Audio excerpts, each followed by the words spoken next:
Okay, let's see if the game works now. Otherwise, I don't know, we have to switch to Assassin's Creed or something.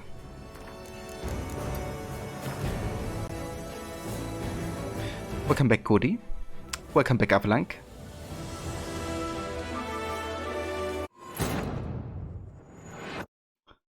But time is definitely the charm. Yeah, let's hope so. Because otherwise, I don't know what's happening today. I guess OBS just doesn't like me very much on this day. Or maybe it thought it's already the 1st of April or something.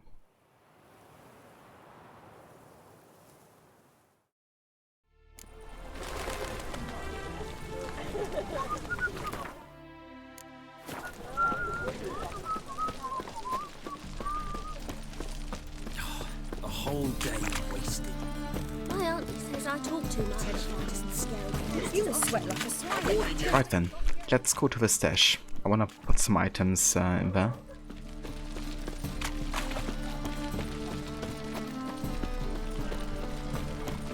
Welcome back, listener. Yeah, hopefully we're done with issues for today. Because I definitely had enough of it. Okay, let's place this in here.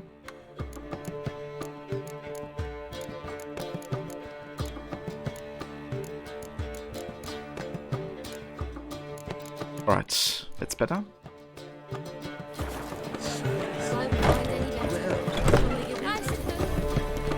This OBS has something against witches or something.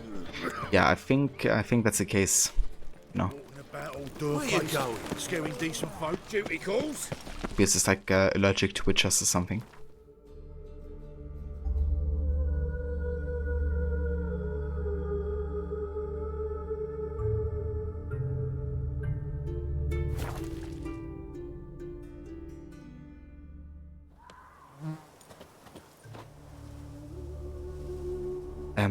OBS just had an update for you today, but you did not have any issues. But you weren't capturing a PC game today, so you console from external capture card. Ah, I gotcha. Yeah, I reckon it might be an issue with like the encoder or something. I haven't updated my OBS in a few because one of the newer versions is actually giving me issues, like more issues than I had before. So I wrote back to an earlier version of the newest one, which was like the most stable for me, but yeah, I haven't seen, like the patch notes, I hadn't seen the issue being addressed that I'm facing with like the stream being frozen. Demise has the exact same thing happening for him since he updated his OBS either, so I don't know, I guess I don't really want to update my OBS until they kind of address the issue. It's a bit tricky.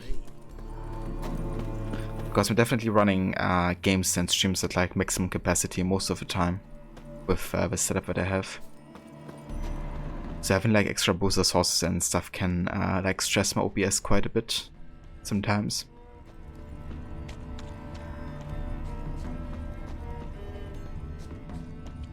Yeah, same here, Goody. You usually bring more issues for me than fixes.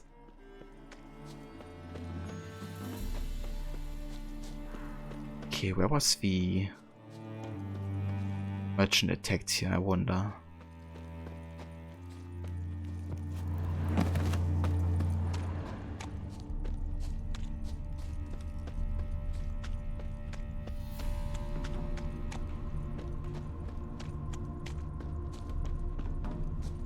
Over here, maybe?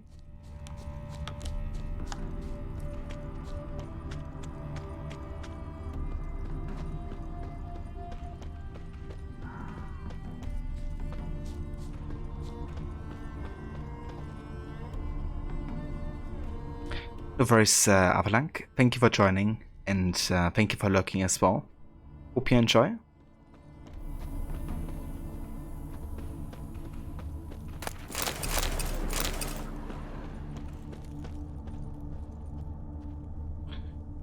You don't think you ever had an issue with an OBS update, but you don't play on PC much. You're starting to more and more as gamers. Games you buy from now on will be PC 90% of the time. That's understandable, yeah. Of course, like if you would just like record something as like a capture card or something, it wouldn't quite stress your encoders as much as like playing and streaming off the same computer. But yeah, I hope you don't run into any issues, you know, now that you switch on PC for the most part.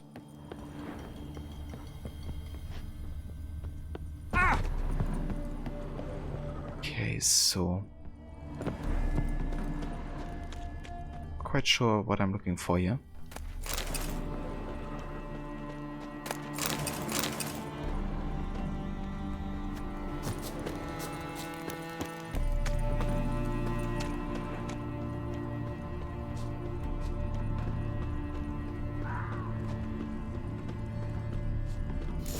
Ah, there we go. I want to look around some.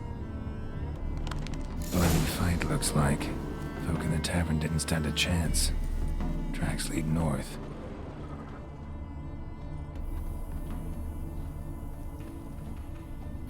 Black capturing console for streaming because, well, less issues. All you have to do from time to time is deactivate and reactivate your capture. Yeah, for sure.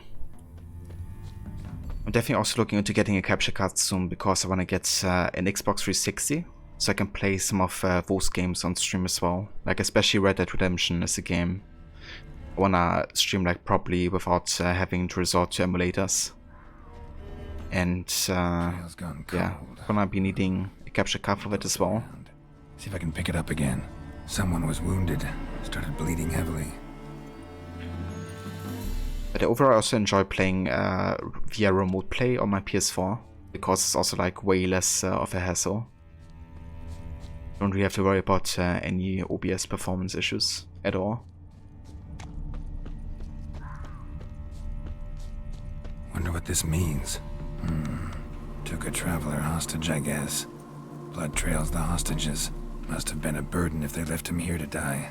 Lost the trail. Gotta look around for something else. Ah, nice, goodie. So how expensive was the Ava Media one? If you don't mind me asking.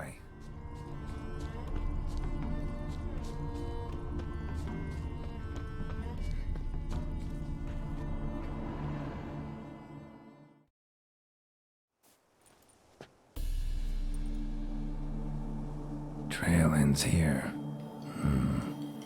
Dirt and ground cover concealing a hatch. Secret passageway.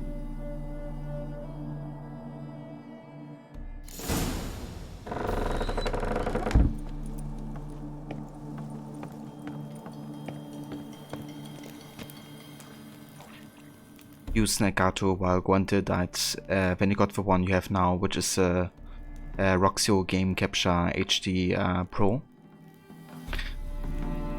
So, how expensive was your new one, Lucinda? In comparison also to the Elgato.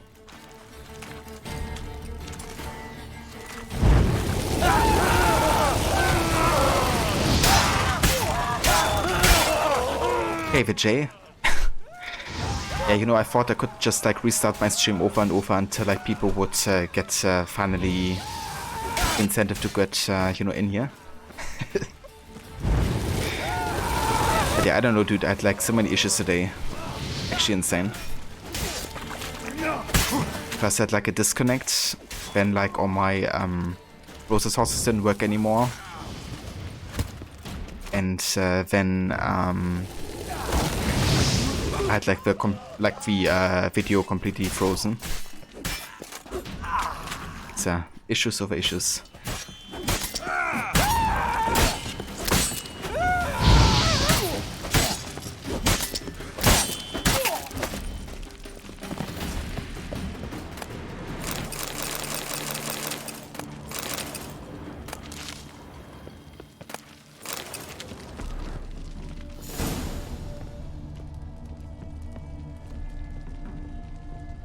Read the letter that you found. Letter.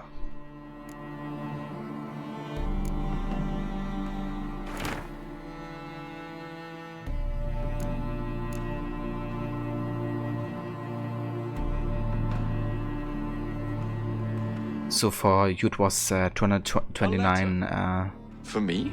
Australian dollars, Goody. Okay. Yeah, that's quite fair price, but I mean, it sounds like a good one.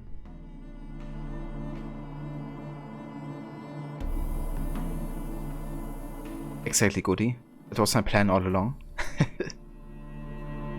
Jay, you sent an Ava Media Live Gamer Ultra cap card. It's been pretty good for the few years you've had it. Nice, dude. Yeah, I have to have a look. I don't want to spend too much yet on a capture card. But as long as I get like 1080p and 60 FPS, I'm kind of like happy. But I'm gonna look for a really good budget card, I think. Maybe between like 50 to 100.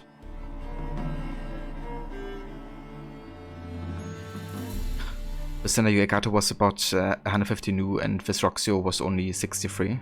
Ah, I gotcha. That's cool. So 63, yeah, that sounds like a good deal.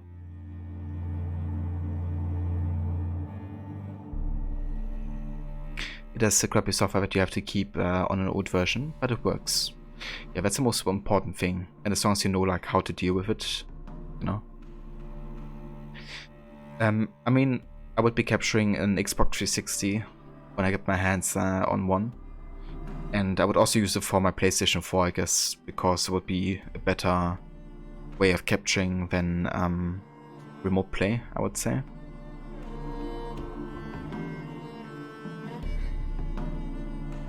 Jay, you paid 250 when it was new. You think they're cheaper now? You wanted 1440p pass revo.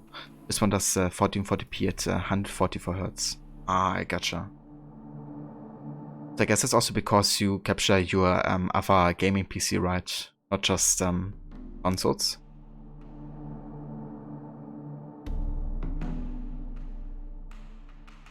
Yeah, that makes sense for sure. Indeed, Goody. Yeah, I'm looking into Xbox 360s right now on the used market. There's actually some quite cheap ones. Like I've seen ones as low as like $40 or something.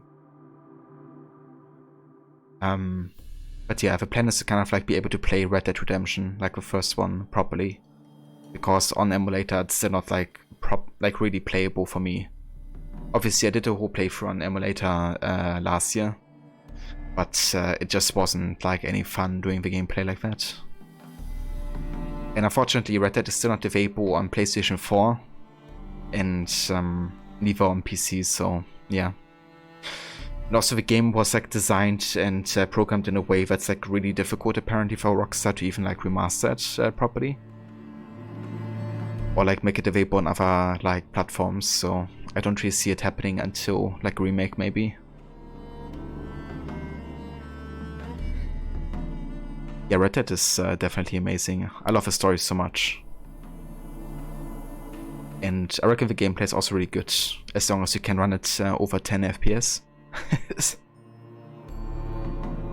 Because yeah, on emulator I was like running average of 15 FPS or so, I think. And then like action scenes would go up between like 5 to 10 FPS or so, and it was like, Jesus. Wasn't fun.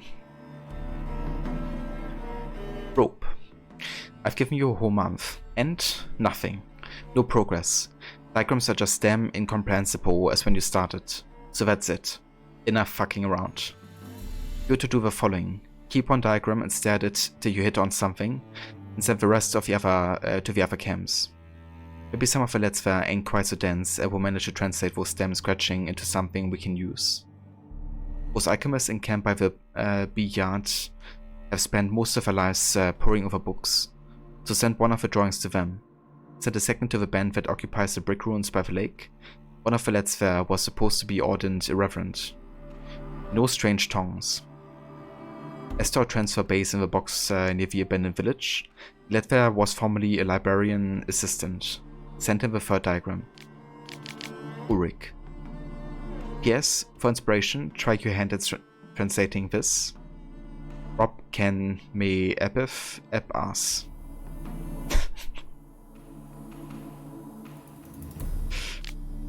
Yeah. Good one.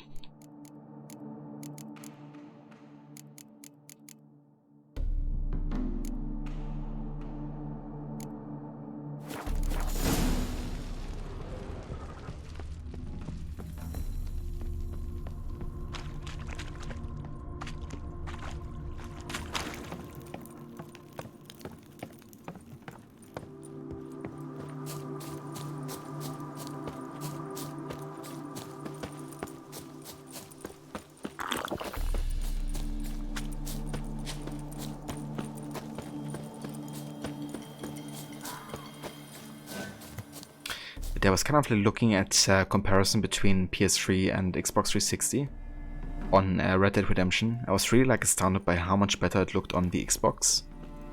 Like much better actually. That's even though the Xbox has been released like 1 to 2 years before the PS3 even released, right? I think it's also like a bit game specific. Like I think it's definitely designed more around the Xbox than the PlayStation were.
Wette der Armens Notes. 15th of Blath. Our supply of formic acid grows thinner by the day.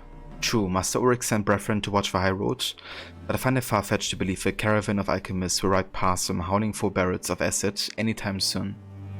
Ergo, we must try to procure some of our own, otherwise there can be no talk of producing any more fistic. 23rd of Blath. My experiments have proven we can obtain the missing substance following a very simple procedure. I now need only convince the brethren of the necessity of a few little bee stings. 25th. Obtaining formic acid from bee venom has proven extremely exhausting and is progressing far too slowly to satisfy our needs. Perhaps a change of methods is in order. Scribbled in the margin, idea, semi-common Utica dioica, in a covered pot above an open fire, letting the steam condense into a series of wooden buckets underneath, one of which will receive the acidic portion and thus the formic acid. 26. The brethren have grown extremely irritated, not only by the bee stings, but by the fact that they now must gather stinging nettle.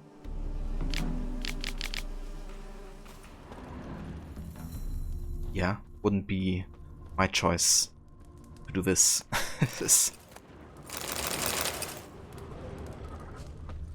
Turn the diagrams. Okay, we can do that.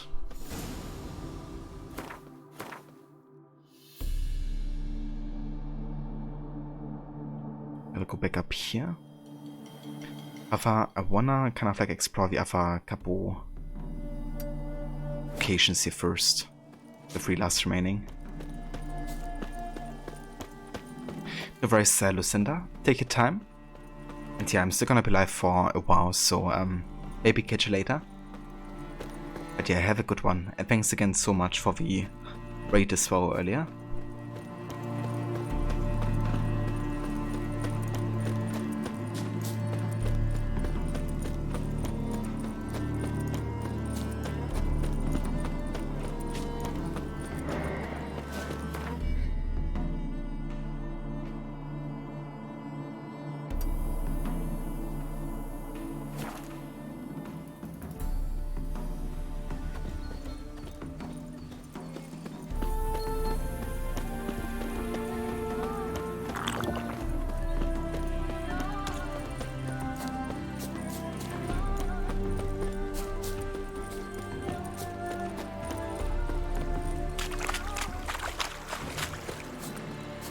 The thinking customer will see right away I've got the best deals this side of the Pontar. Welcome, welcome. What have you got there? Okay, does he give us good money?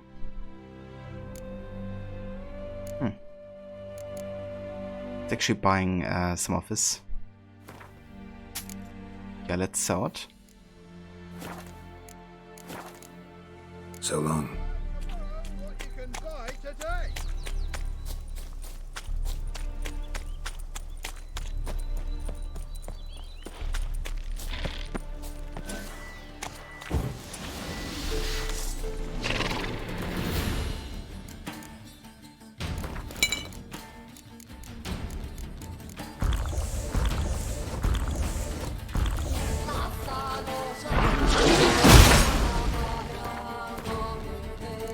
Let's also drink the anti-poison potion.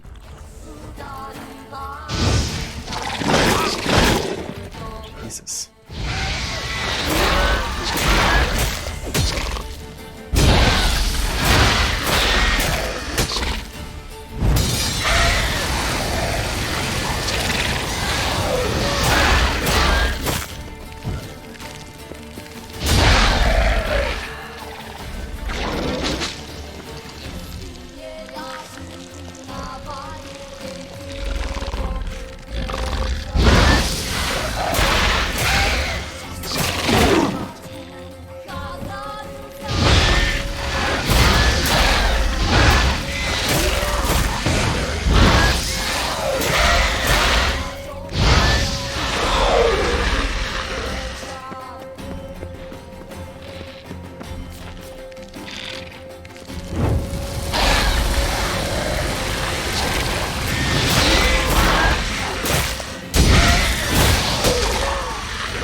What now, you piece of filth?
Is the game that hard or are you playing on hard? Yeah, I'm playing on the hardest difficulty the game has actually, which means the enemies deal like 230% more damage than on regular difficulty. And also have like more health and stuff. That's quite a bit more difficult overall. Indeed, the hardest of them all. Okay. So I need to find a way to get underground here.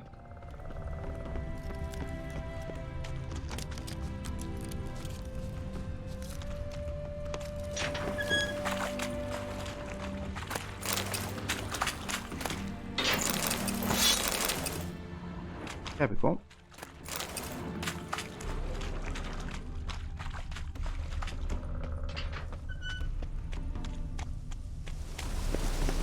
Also got a new skill point here, which means you can actually invest into row now.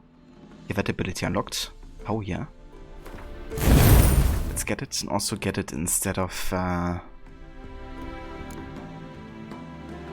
focus for now.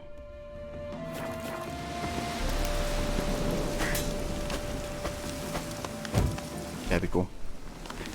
That's the row ability.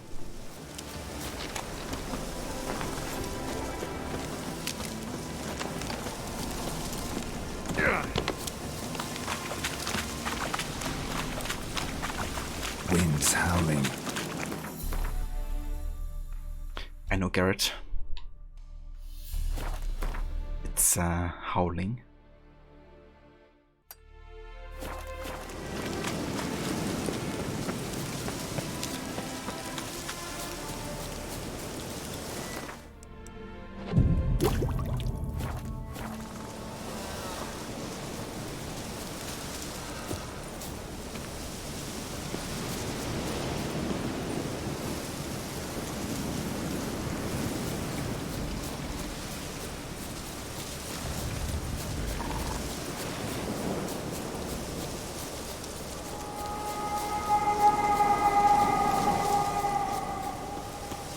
The heck?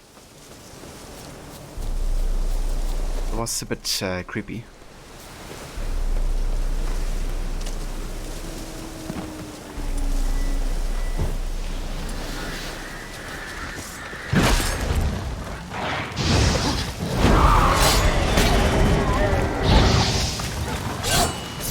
There might be a lesson here. Indeed. Ancient one. Okay, ancient legends are relics, right?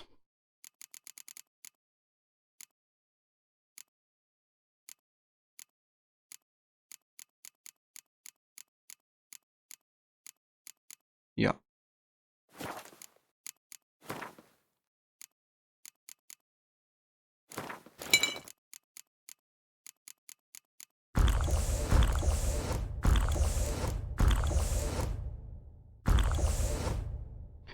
You remember this place? It's spooky as fuck. There's always a damn legend. Yeah. It definitely creeped me out a little bit just now with the sound.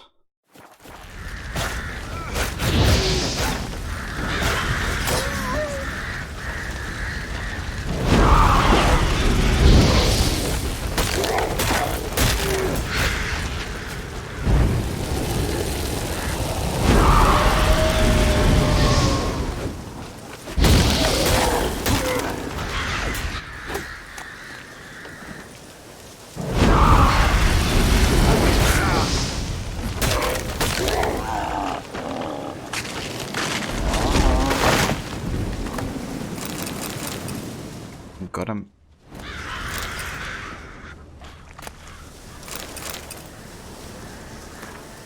Count Romilly's Journal, Part 2. Epoxypon Anastasia von Bohmann. Epoxypon a hohe plowing house. I finally found a way to end this deadly little charade she's put on. The key to unraveling the riddle lay in a dusty old tome in my library. The little Vipress was marked by a lesson. That is why the monster attacked my castle. There was only one way out of this situation. I snuck up while she slept and throttled her. She didn't even manage to peep. Now I can finally leave my castle walls, thank the gods. The monstrosity has skirted off into oblivion along with that accursed shard. The entire affair was a horrific error. I'm just glad the savings from previous missions are safely preserved in the castle treasury. I must recruit some mage, perhaps that will ensure I avoid such incidents in the future. Wow. Reckon he got marked in return after he killed her.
Journal Part 1.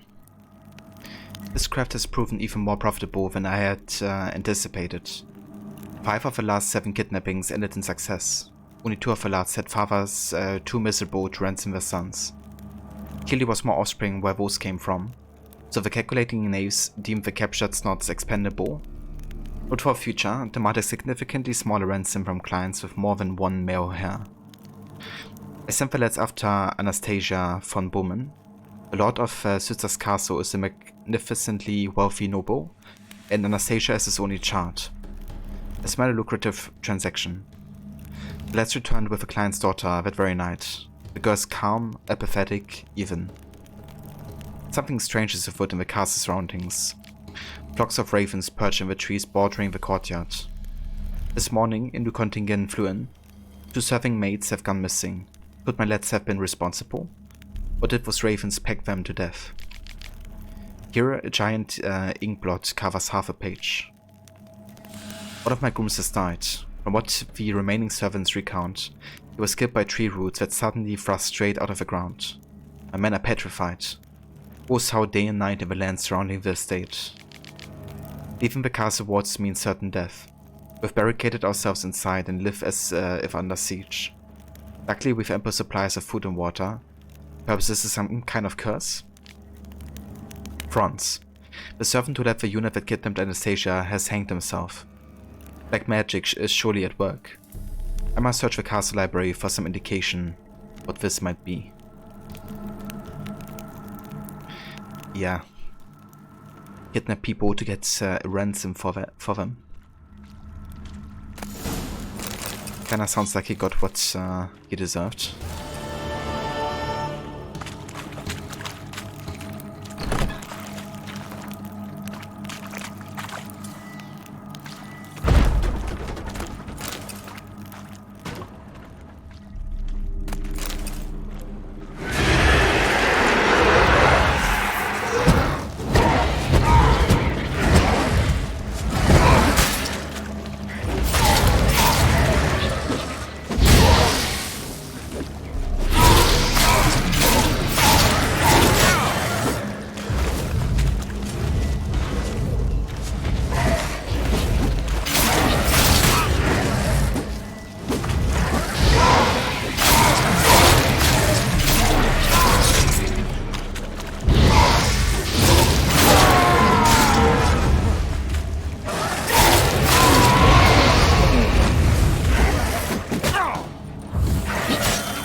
Ransom letter.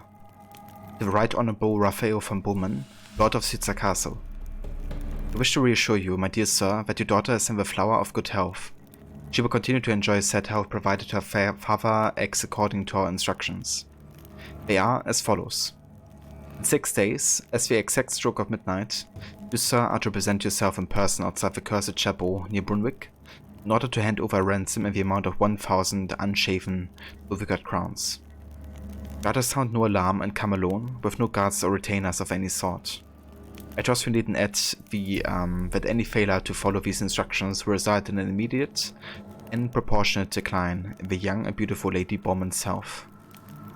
My best wishes to you, sir. Probably killed them both afterwards, didn't he?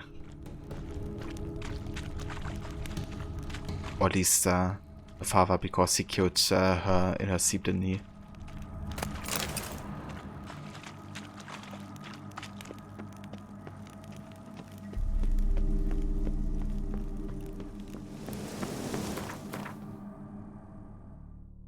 I gotta say, though, this DLC is very depressing.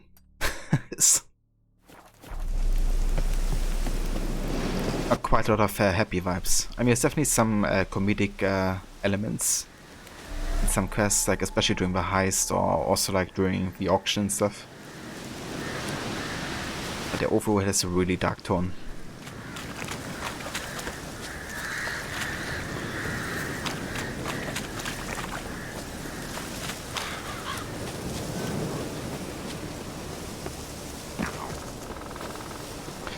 Yeah, he did. But I reckon he probably still made have father come for the ransom. Well, I guess we don't really know if he maybe did it before he killed her or not.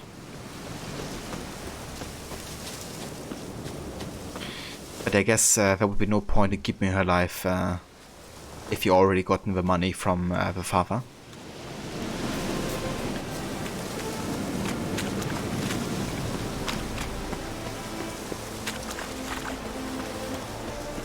Yeah, that one we just did earlier. The whole Iris and Orchid storyline. Just so damn tragic, you know. Like, especially since you could see like how much they loved each other. But yeah, like Orchid getting a heart of stone. Just didn't care for her anymore. It shall be over soon.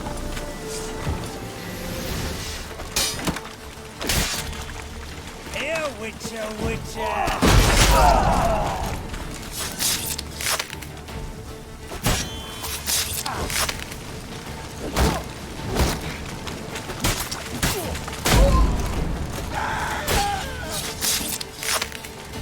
Lots of luck, brothers! What? Lost your nerve?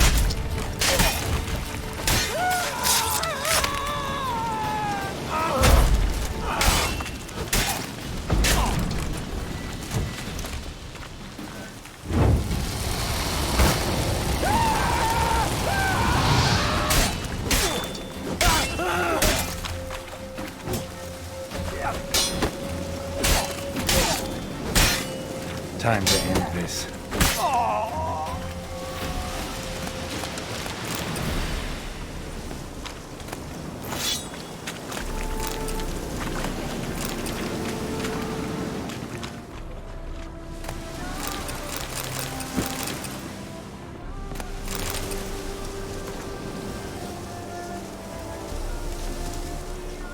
It's terrible, and she just stays down and dies of sadness. Yeah.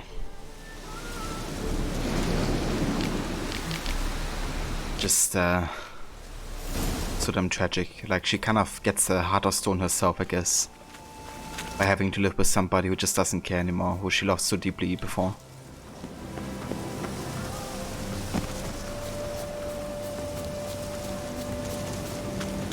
Yeah, that's the thing, I guess, with Gauntlet. He did grant Ukit his wish, but he also took something from him.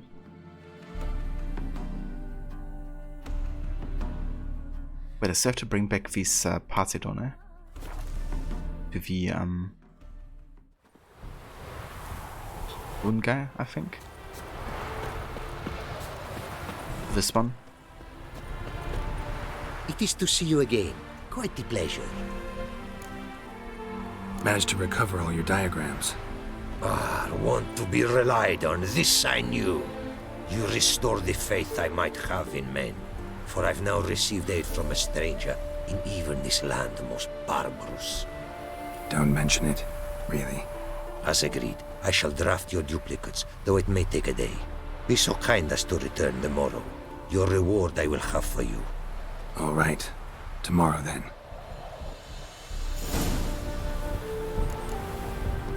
It is to see you again. Quite the pleasure.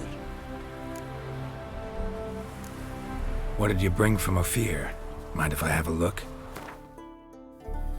Yeah, let's see if I can sell some stuff here. If you wouldn't hurt losing some weight again here.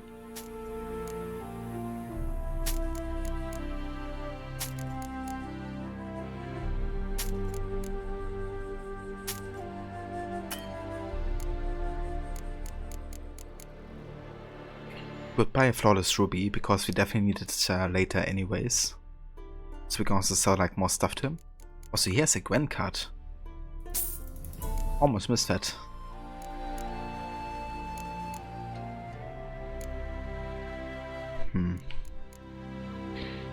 I think I'm gonna buy one.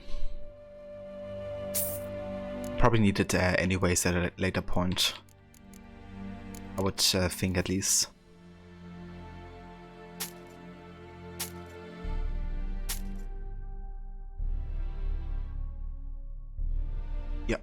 It's better.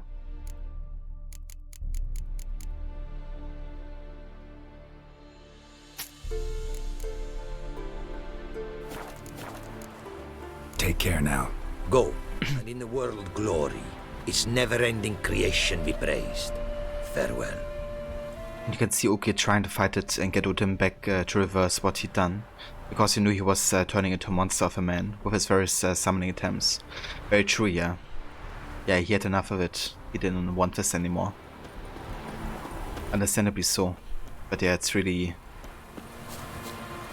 tragic. Like, also Konto Dim just wants, like, he wants nothing more but bravo in his sadistic pleasures, I guess.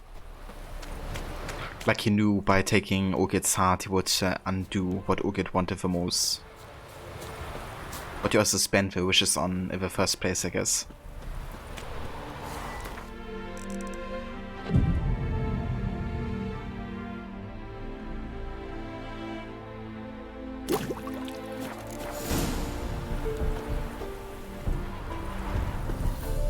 It is to see you again. Quite the pleasure. The diagrams, they're duplicates. Ready? In fact, yes. They are yours to take with my gratitude. Thanks. Farewell to you.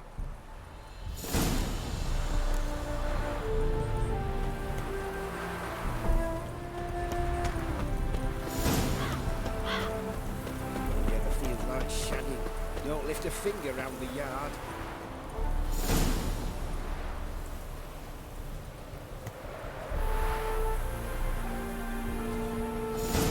So many diagrams. Life's a bitch. Nice. Right. That finishes all of the side stuff in Hearts of Stone, I think. Now we only have one more main quest left. Let's do it.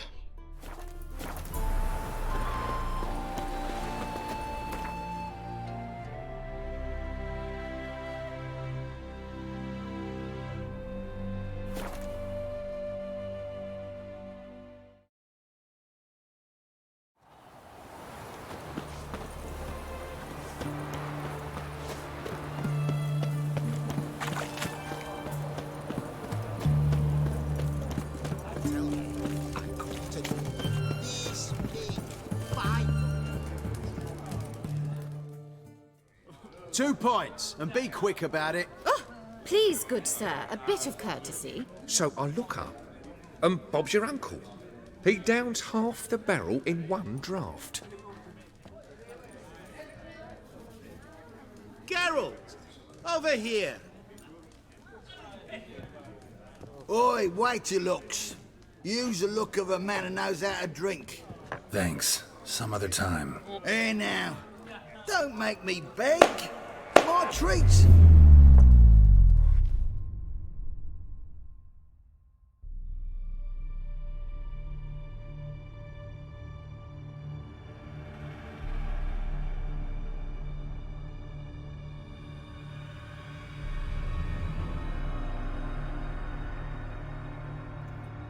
Show off. Of course I am. Wouldn't you be? Time's a marvelous plaything. And a great spice to use in gingerbread. So, you were listening. Indeed, occasionally I find time manipulation irresistible. Controlling it offers so many appetizing opportunities. Like spiking the soup of unsavory individuals with appropriately ghastly things. Boom. And there's the true nature of Konto Dim.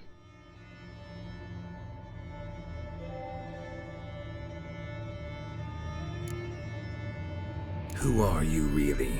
Gauntero Dim, also known... Not what I'm asking. Ah, so you'd rather know what it is I do. In brief, I give folk what they ask for. You might say, I simply grant their wishes. And drop them in a world of hurt. No, not I. That would be their poorly formulated wishes. I'm no cheat. I give folk what they want, nothing more.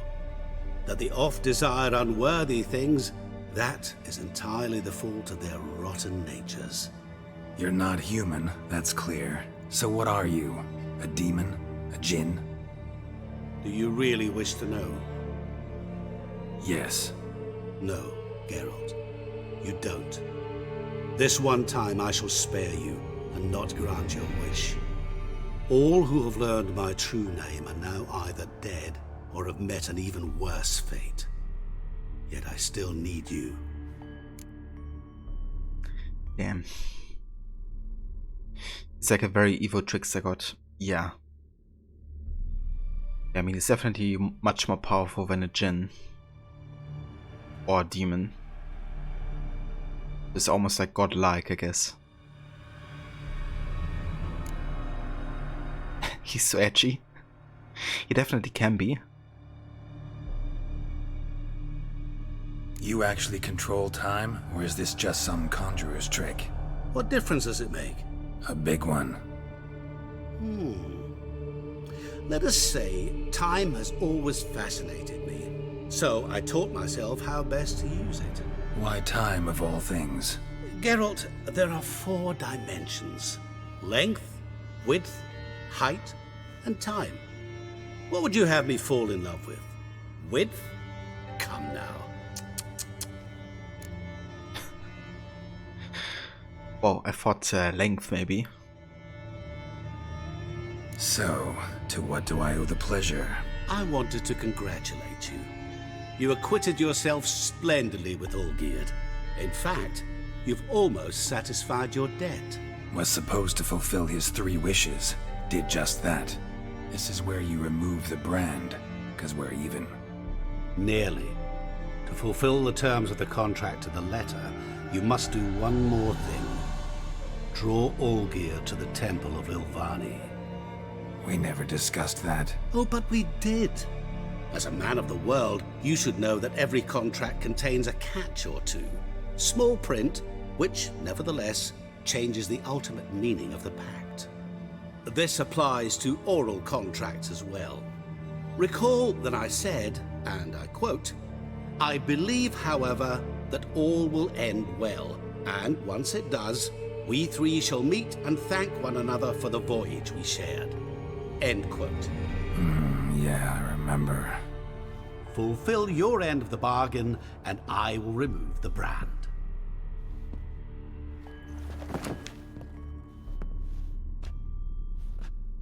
That was the last time you interrupted me while I was talking to someone.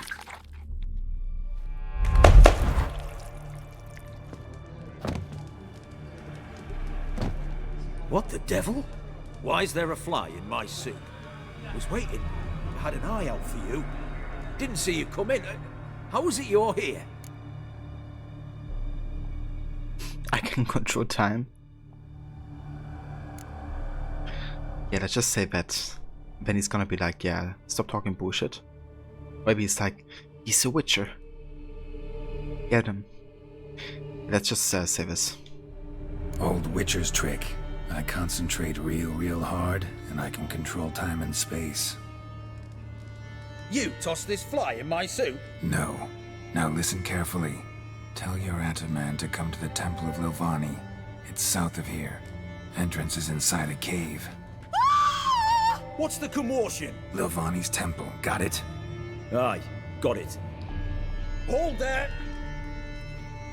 Your friend, the medic, she were here. Ask that you look in on her. Thanks.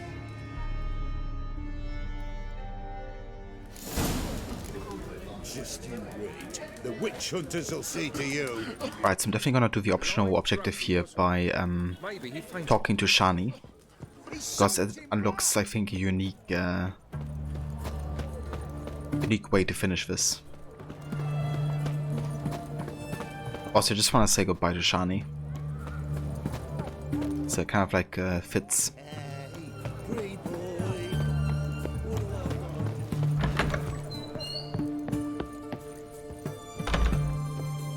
Shani? Oh, Geralt. Good thing you're here.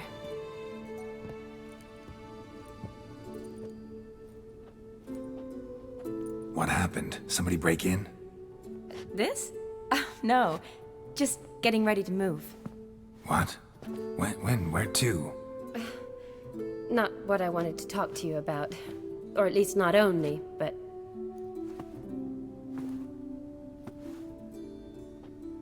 I'm leaving, Geralt. The Eastern Front beckons. I'm Kedwin bound. You love a shiny quest and you learn so much about him. Exactly. Yeah, that's why I want to do it as well. To learn more about what Squandodim is and what he does.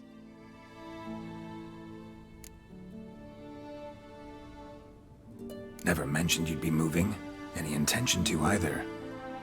I didn't know I would be. Found out this morning. 2 soldiers came to my door, said Redania needs me again. Couldn't turn him down? Just say no? Perhaps I could have. But I didn't want to. Treating the ill and wounded, it's my calling. No place I'm needed more than at the front.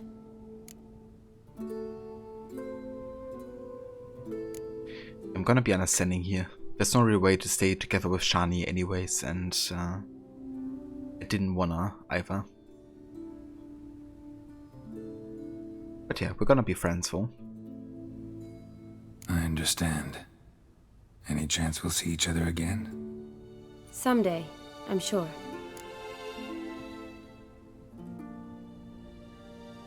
So, learn anything about Olgierd? Well, I abandoned the books quickly. Decided that if I was going to learn the truth, I'd need to find someone who knows it. Find anyone? Turned out I didn't need to look far. A colleague at the Academy, an assistant to Professor Permathine Shakespeare, claims Olgierd von Everec met with the professor multiple times. Apparently, Olgierd asked the professor to do some research. Professor got so worked up doing it, he went daffy. Started jealously guarding his notes. Wouldn't even let his assistant look at them. The professor. Where'll I find him? Here in Oxenfurt.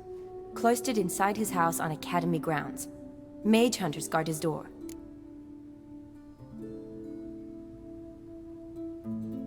Need to talk to this professor. We'll go together. Redanian guards all over the Academy. Doubt you'll get in alone. Guards have never stopped me. You know that. Wound these, and I'll have to patch them up.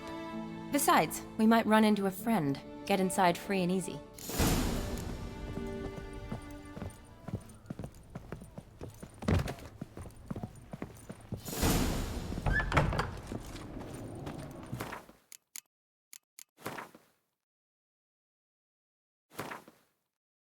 Okay, we got some new entries here. We have Aris von Everec. When Geralt visited Olgierd von Everec to hear this third and final wish, he learned the rough and rowdy Etterman had once been married. At some point he had left his wife, however, and gave her a violet rose as a parting gift. Geralt's task was to find the rose somewhere in the von Everec's abandoned manor. When he arrived there, he discovered the estate was haunted by a malicious wraith tied to Olgierd's wife, Aris, who had died of loneliness years prior.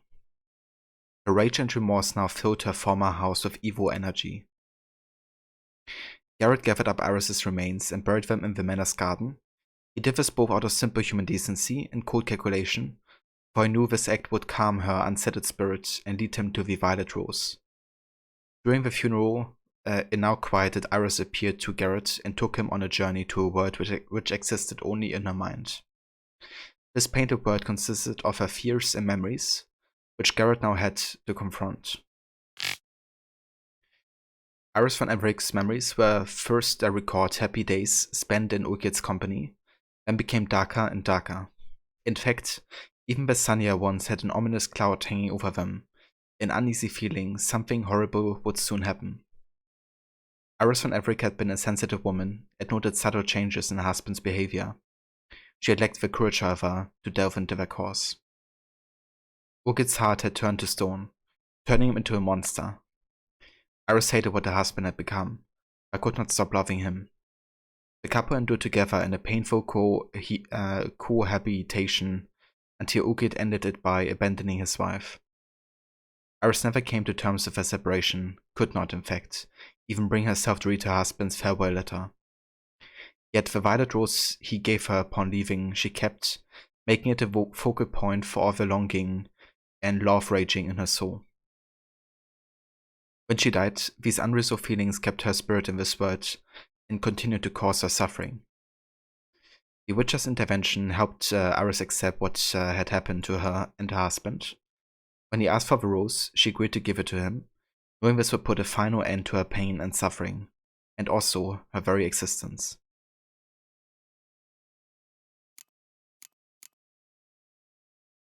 Professor Shakespeare. Geralt was racking his brains for a way to defeat Master Mirror when Charnik came to his rescue. She knew of a professor from the Oxenford Academy who had spent years scrutinizing every manifestation of black magic and surely would be able to help. Unfortunately, the witch hunters had decided the professor's knowledge was best used for their goals, and their goals only, and had placed guards outside his home. Officially, he was a free man, but in reality, no one entered or left the house without his or their permission. So how are things at the Academy these days? You mean since Radovid shut it down? I mean, is it well guarded? Might be all it is. Many of the faculty fled to the far north. The braver ones stayed, but assumed the guises of tailors and laundresses. Why? Just curious. Scholars seem to have adopted mage tactics. They in the same bind? So the Eastern Front, and then? Depends where they send me. Wherever it is, take care of yourself. Always do. So don't worry.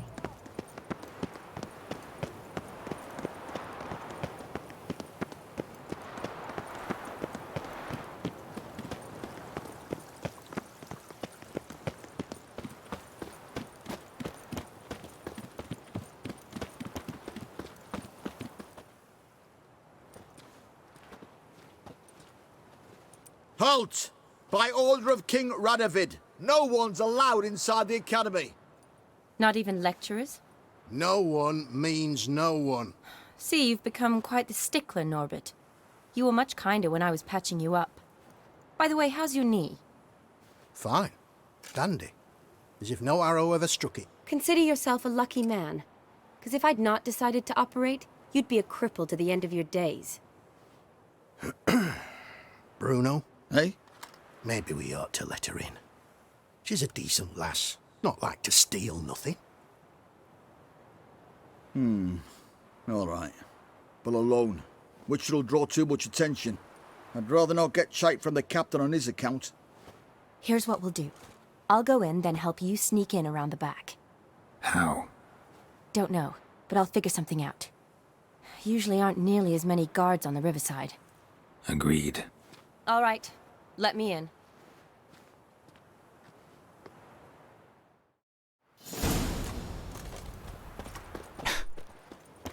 I like how he said it right in front of the guards either.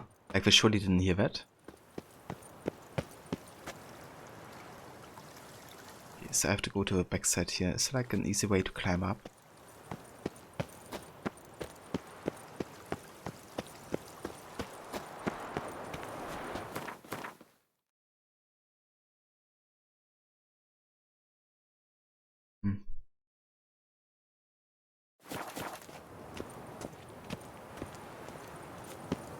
Maybe if I go via the water side here.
Okay, I don't think I can go up here, can I?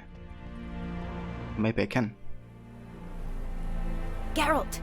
Psst! Are you there? Yeah, I'm here. Grab the line. Nice. That works. Where'd you get the rope? Long story. But we've done well. Professor Shakespeare's house is at the end of this street. Witch hunters guard the door. Doubt I'll be able to sweet-talk them. Been a huge help already, Shani. Thanks. It was nothing. Really. You'd have done the same for me. If you wish to see me again before I go, I'll be at home. Packing will take some time yet. All right. Be seeing you.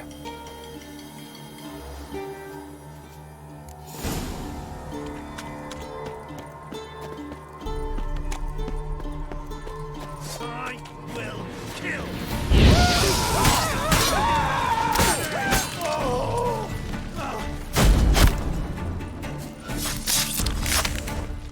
He killed him.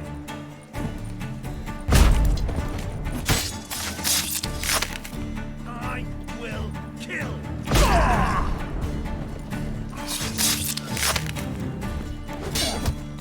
Yeah.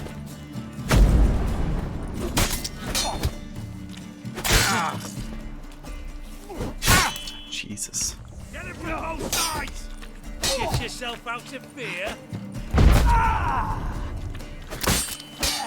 Well, how long you gonna make me wait?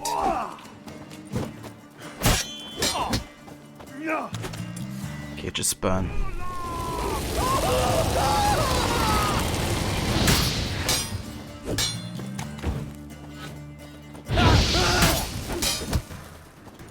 This guy's recovered like so fast from like my igni and everything. Get it from both sides! Like immediately, essentially.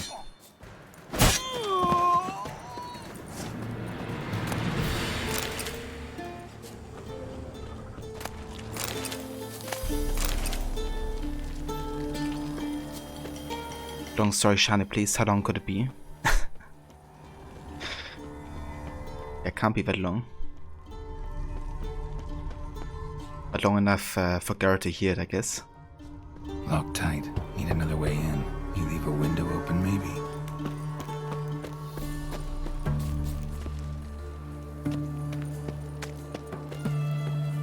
Okay, let's go up here.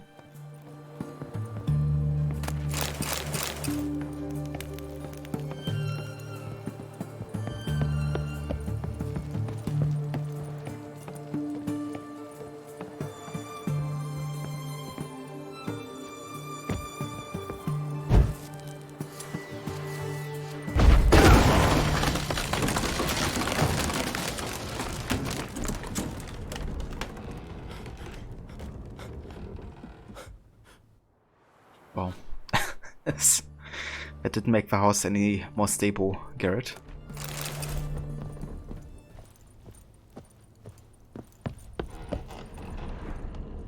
Silver Laman. One of the sigil. Hasn't been used in ages, looks like. Shattered mirror. No sign of impact. Probably not an accident. Shattered by a sound, maybe. Someone look in it and scream. Julian Alboco's lesser key. Tomes about demons. Dusty as they come. The essence of evil is to cause suffering. There exist many varieties of suffering, from common corporeal pain through the rarefied torment of the psyche, to deep wounds dealt to the soul. Whence then does evil arise? Does it appear on its own, or does it only spread when conditions are ripe? And finally, the most important question, how can evil be defeated? Most believe evil has always existed, for none remember a time when it did not. Yet is that sufficient proof? I dare to doubt it, for I am a scholar, and the essence of scholarship is to question all hypotheses until they have been rigorously proven. The appearance of evil is closely tied to the existence of good, its opposite an antithesis. Good without evil is dimensionless, and therefore imperceptible. Evil then is an integral part of our lives. Evil wears many faces and appears in many different forms. One of them wears the skin of flesh. This evil incarnated as a man travels the world, sowing death and suffering. Such evil is devious and difficult to discern. We usually only note its presence when it is already too late. In my scholarly wanderings through the myths and legends of a great many cultures, I've come across descriptions of a certain individual which all display a striking similarity. I do not mean in terms of this individual's outer appearance or name, but of his modus operandi. This evil works through trickery, tempting at first with the offer of something seemingly good. The price one must pay for this object of temptation, however, is enormous and non-refundable, and the promised good often contains horrifying hooks and treacherous traps. Beware then of any who promise the impossible, for such can only be delivered through the machinations of evil. So that summarizes Gondar quite well, and what he wants and does.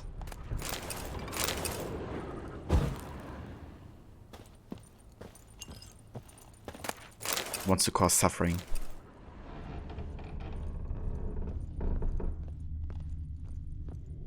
Franco? Is that you? Leave the bedpan in the usual spot. And take the platter. I shan't be eating today. Professor Shakeslock? Who the blazes? How'd you get in? Get out! I know nothing. Don't wish to know anything. Understand? No, no, no! Out! Not gonna hurt you. That demon sent you. I'm sure of it. What demon? Feigned ignorance. Please, you know. Gaunter O'Dim. Evil incarnate. He didn't send me, but he is why I'm here. I'm a witcher. A mutant. Yeah. Could be. Why are there guards outside your door? You a prisoner? Protective custody. That's the phrase. Protective. When I cannot decide my own fate, cannot breathe without their permission. What do they want from you? You may not be aware, but I'm one of the foremost experts on the occult. Living experts, that is. My mentor was the outstanding Professor Lionel Van... And you're cooperating with the witch hunters now? Cooperating? As if I had a choice. They're ignorant, but not enough to ignore what I know about magic, witches, sorceresses, what have you. Knowledge they use for barbaric ends, but that's beyond my control. Came here because I need information. Think you might be the only man who has it. A witcher. Then it follows I needn't fear. I'm hardly a post-conjunction creature. What did Olgierd von Everec want from you? I curse the day I first set eyes upon the man. He appeared at my doorstep one day, offering a sack of gold were I only to find out who Gaunter O'Dim is and how to get rid of him. I agreed. Such matters are my speciality. And I needed the coin. I pored over countless tomes, delved into obscure incidents and analysed folk legends. I went so far as to travel to Nilfgaard, the library there, where at last I hit upon the mysterious entity's trail. There are records of encounters dating back thousands of years in many cultures under many names, but always as evil incarnate. In this land we call him Gaunter O'Dim, at times Master Mirror or the Man of Glass. In deciphering the ancient scrawlings I went blind, yet I learned a great deal. For example, that he plays with his victims and thrives on pacts above all else. Seemingly harmless contracts which drive their parties to madness. Hey, Spectre. This part in the story is sad. You love the DLC but don't like Blood and Wine. Yeah, they're both so great. I really love the DLC as well. Even more so than the main game, which I already love a lot. But yeah, Hearts of Stone, I really like the story, much more than the gameplay. The story is fantastic with Gaunter O'Dim and Olgierd and Iris and all that, and the backstory. But yeah, Blood and Wine, I feel like both the story and gameplay is just really A+ as well. Love all the additions that you have in Blood and Wine as well, with your own, vineyard and all that. And a new, area to explore with Toussaint. I'm really looking forward to that actually. We might even start it tonight, given how close we are to the ending here of Hearts of Stone. Yeah, Blood and Wine was almost like its own, you know, game. Kind of felt like Witcher 3.5 to me. Indeed, the Corvo Bianco. Looking forward to it. Know anything else about the man? Gaunter O'Dim is no man. He is evil. Evil which assumes various forms. Forget about him, or die. You're alive. Alive? Yet I live in constant fear, born of what I've learned about him. Okay, we know what the magic circle is about. Ugi did the same to guard himself against Gaunter and to also summon him. Olgierd signed one of these pacts with him. Brilliant deduction. Have you guessed why? You must know that he came from a wealthy, influential line. He must have, if the family of his betrothed accepted him. Yet did you know his fortune soured? He himself became an outcast, impoverished. Iris's family, a powerful house, could not accept this, would not marry their daughter to a nobody. Olgierd wished to elope. The further away, the better. Yet Iris refused to cut her family ties. Quite the predicament. Indeed. Their luck turned yet darker when a wandering witch mentioned a solution. A man who would grant any wish. His name, Master Mirror. The rest follows naturally. Olgierd and O'Dim, a meeting at a crossroads, a wish, a pact signed in blood, and a price to be paid. Olgierd was to sacrifice one he loved. O'Dim delights in difficult choices. He knew Olgierd loved two in this world, his betrothed and his brother, Vladimir. Olgierd chose, and soon thereafter married his beloved Iris, his fortune restored. Yeah, the whole Imagine story is just so damn tragic and sad, but also so well done. Like the whole progression of like how the relationship changed because of the deal that Olgierd made.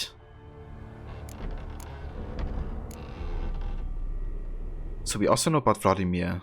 Like he didn't die because Olgierd killed him, but Olgierd had to make a choice between either Vladimir or Iris, and he chose Iris to survive, and that Vladimir had to die. Olgierd tell you all that? He had to. How else was I to diagnose his case? Make it sound like an illness. It is worse. Many illnesses are treatable, but play with evil, medicine can be much harder to find. Why was Olgierd out to get rid of O'Dim? He'd gotten what he wanted. Had he? His heart had turned cold as ice. His feelings for his wife, for whom he'd sacrificed his brother, had withered. He'd lost all he loved. Had he wanted any of this? No. O'Dim grants what you wish, not what you want. All who sign a pact learn the difference and die by it. All? No way to get rid of him? Kill him, you mean? Kill evil? No.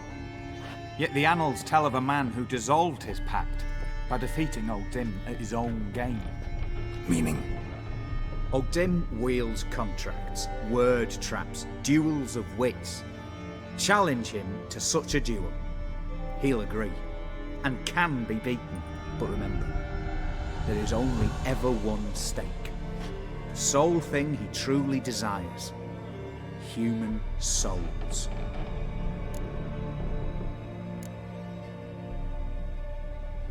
I mean, we know how to get rid of this mark as well, right? Like O'Dim said, once we fulfill our bargain, we will get rid of it. So once you bring Olgierd to the moon, we should be getting rid of it. But let's ask him anyways. Maybe he knows something else about it. O'Dim left a mark on my face. Any way to get it off? A mark? No mention in the tomes. Strange. Unless... Unless it will disappear once your pact is fulfilled. If I challenge him, end the pact that way, will it go away? That I do not know. The one man who succeeded bore no mark. Yeah. That's helpful. Thanks. Helped me a lot. Good. Very good. Oh, to feel useful after so many years locked up, living in fear. Why, it's pleasance itself.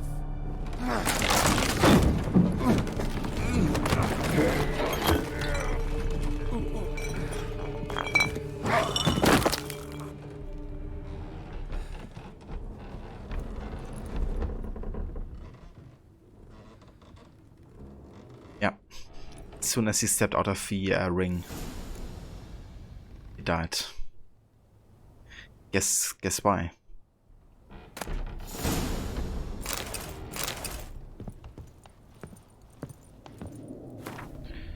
Professor Shakespeare's journal. My notes and observations. Professor Shakespeare. The circle dim created terrifies me. I cannot see it, but I know it is here. I know no name for the sense with which I perceive it. When I near its bounds, strange shivers shoot down my spine. This is not pain, but something that stands my hair on edge like a hedgehog's quivers. A month has passed, and still I stay within the runic circle. Night must prey on me more and more. I've come to fear sleep. I know not how long I can withstand this. I dreamt I had a daughter. This was strange, for I've never had children, yet one came to me in my sleep. She was no older than 10. She called me daddy and loved me deeply. I could see it in her eyes. The strangest part of all was that I also burned for her with a great paternal love. Can one possibly dream of someone who does not exist? Can one love such a one? I no longer fear sleep. Perhaps Totem has decided to give me peace. I have no desire to change his mind. My dreams of Emily give me great joy. My daughter is a good and clever girl. I believe she will grow into a wonderful woman. A shame she exists only in my dreams. Not only do I no longer fear sleep, but I now cannot wait for the moment in which it comes. What a fantastic transformation. If nothing changes, I shall soon try to leave this circle. I don't know why I dreamed for weeks of a child I've never had. It was his doing. This night my daughter died. She caught a strange illness which poked her whole body with hideous oozing sores. She cried, begging me to help. I could do nothing. She died in my arms. I awoke soaked with sweat. I remained a wreck, my mind tattered. 3 months have passed since Emily's death. My heart still bleeds, and horrifying visions plague my every moment. I'm a blind man who wishes he saw nothing, for utter blindness would be a relief compared to these tormenting visions. I cannot persevere much longer. I've become a deeply unhappy old man. I've now lived within the magic circle for a year. Thoughts of suicide haunt my mind ever more often. It would be so simple. I need but step outside the ruins. Damn. So Gondadim created a fictional daughter of a professor that he ended up loving, only kind of like ever fleeing himself into his dreams to experience her and her growing into a woman. Then Gondadim killed her off in the dreams to like make him even more desperate. What a sadistic asshole Gondadim is.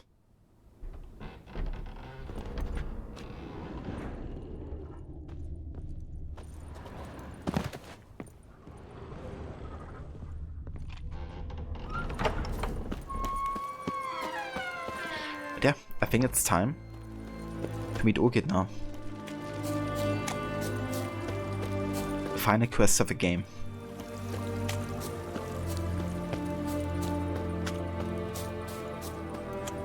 Just gonna find a way out of this academy here.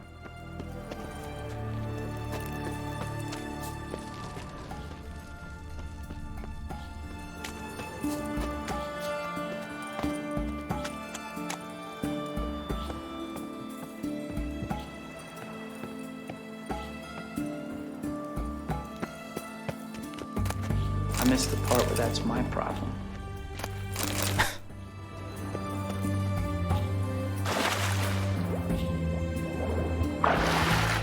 Yeah, Bully McGuire still doesn't care.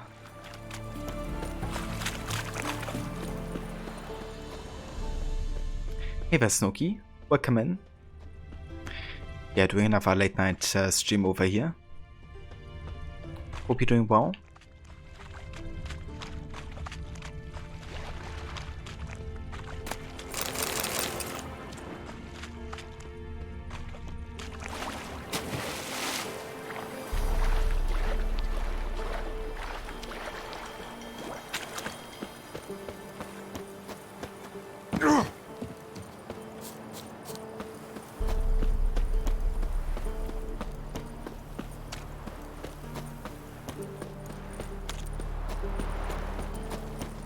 Your kind spreads disease, defeatism and desertion.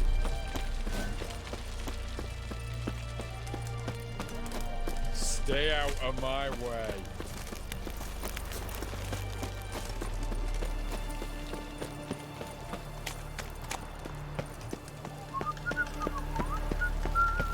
Honor in the fatherland. Stay out of my way. Alright. Let's get over here.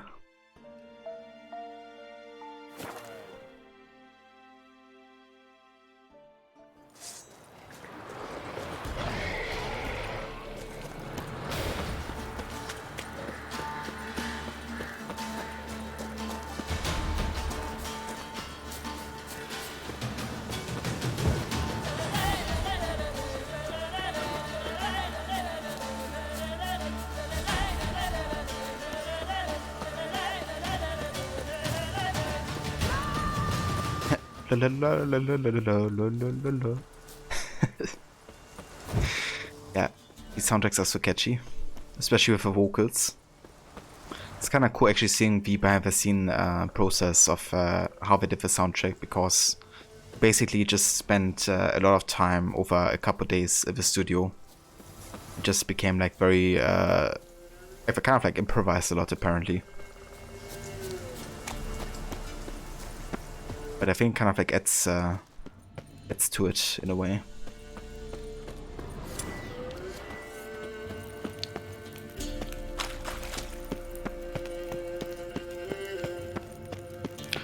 Steel for humans, silver for crocodiles.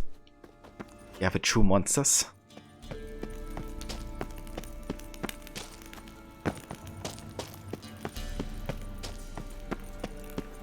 And imagine if you could go like to the equivalent of Egypt in the Witcher universe at some point. Then fight like huge crocodile monsters or something.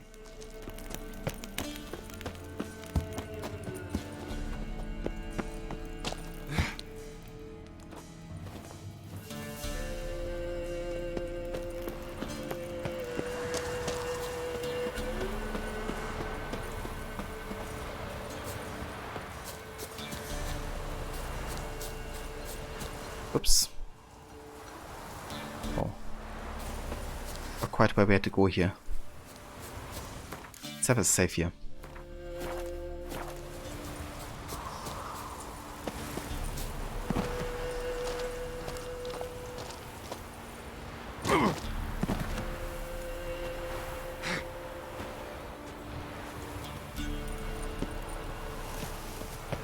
Okay. It works. Here we go. The ending of Hearts of Stone.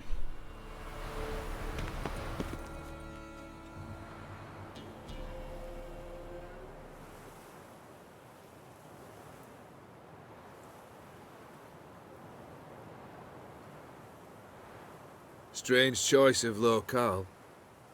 Guessing there's a reason for it.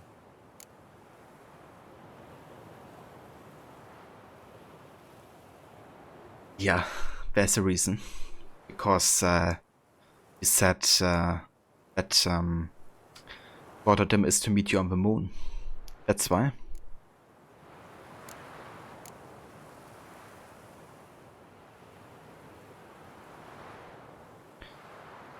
Hey there, baby sparrow. Welcome in. Cheers, Aura. I appreciate it. Yeah, I hope it's gonna go well. I mean, I know what I have to do, but also wanna make sure to take care of a few things during this quest, so hopefully we don't run out of time. Wasn't me who chose it. I assumed so. But since we're here, I believe you have something for me. Fulfilled the third wish. How do I know this to be the rose? Very well might have picked this up at the Oxenfurt market an hour ago. Look closely at it. Got it from Iris. It was the last thing that bound her to this world. What?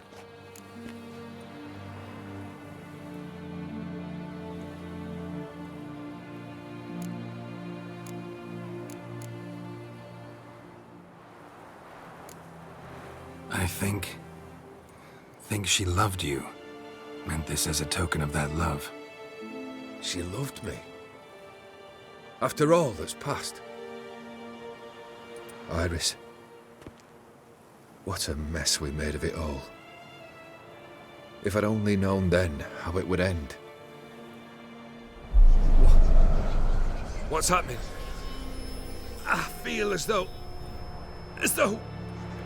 a hot iron's pierced my chest.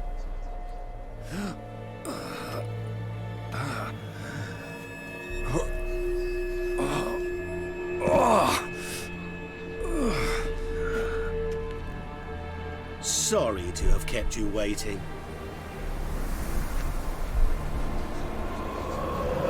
So glad to see everyone's made. How do you feel, Von Everett? A little less troubled? Lighter in the heart? Odim, what do you want? What do you mean, what? Your soul. You forget. The pact states you can take it only once you've fulfilled 3 wishes, and... And we stand together on the moon. Well, what do you know?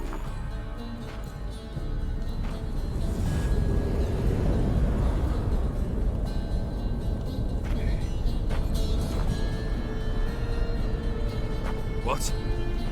No. We had a pact. The moon is there. There! Not here. I gave you what you wished for. Here, on the moon, our contract you fulfilled. Awesome. You cheated me. I never cheat.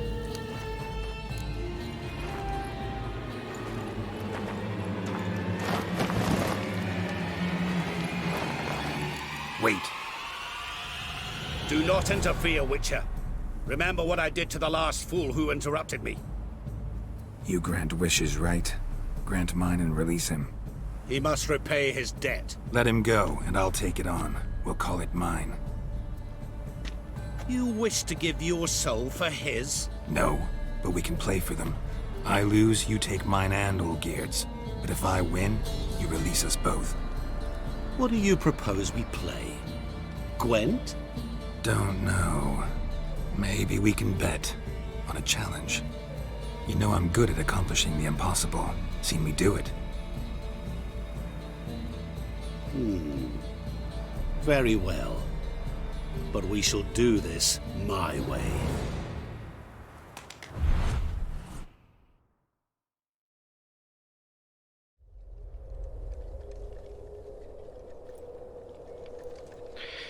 Oh boy, here we go.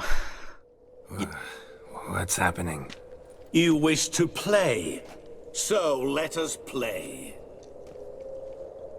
I shall tell you a riddle. Solve it, and both you and Olgierd will be free.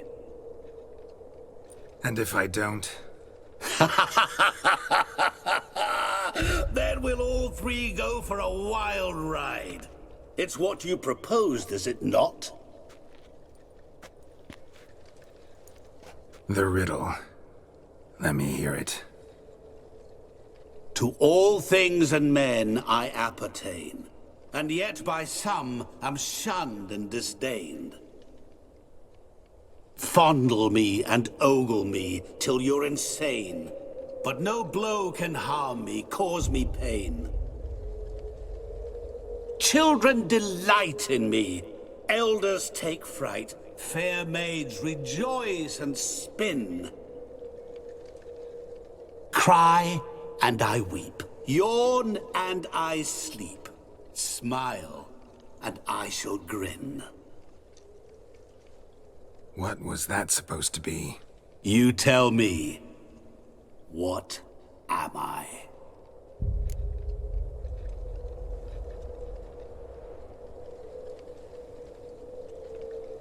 You wonder how I play this out? She always loved Ogid even though he was a very selfish man. Yeah, and she never stopped loving him even after all this time. And that despite him having a heart of stone. And he always remembered that he loved her, but he just couldn't anymore. Spectre Odin reminds you of a toxic person in your life. You hate him so much. Oh damn dude. I mean, if you have somebody who's like acting like Odin in real life, that's quite dark. What about the round of Gwent? I mean, I wouldn't mind playing Gwent about this, to be honest. I'm a gambler like that. This should have was too easy. Yeah, kind of reminds me of Odyssey as well, where you have the swings giving you all the riddles. Like, some of them are even harder than this one. Yeah, that's true, Spectre. Like, you know, actually trying to find, okay, what you're actually looking for, especially with how many mirrors you have in this level. You know, was kind of like, okay, what am I looking for? Like, which mirror specifically? Until you find out, okay, yeah, there's like another way of, you know, creating a mirror image.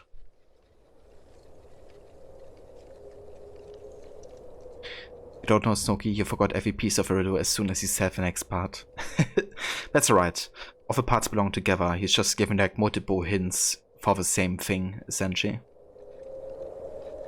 But yeah, when he says like smile and I grin, yawn and I sleep, elders fright me, children delight. He's talking about a mirror image, right? How people who grow old don't want to see themselves anymore because they can't deal with them growing old. But kids, you know, love seeing themselves, for instance. Beautiful mates, obviously, as well. But yeah. I mean, Gondordim is also called the Merchant of Mirrors, of a Mirror Man.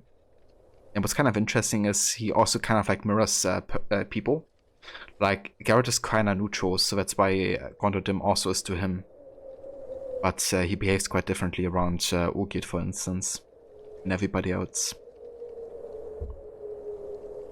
So it's definitely mirroring what people want, right? Just like in the opposite way, I guess. Challenge Odin on Gwent may become a Yu-Gi-Oh! Episode. You just gotta believe in the heart of cards. That's how I should have called it, right? Not Hearts of Stone. The heart of cards. Yeah, I do know what to do, Sparrow. This is my third time playing through the game, actually.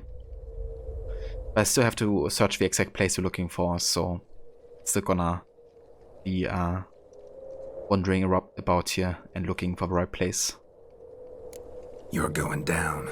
We shall see, my friend. There's also something I want to find. You must find me before the sand in the hourglass runs out. Ready? Let's begin. I want to find the Viper Silver Sword, which we can also get in this level, I think. This place. You like it? Plenty more where it came from. Just remember, you must find me before time runs out.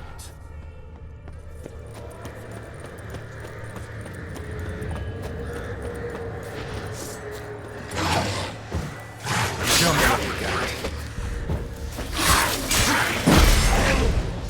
Okay, these are specters, right? Let's go ahead and apply the specter oil. Let's also drink some potions.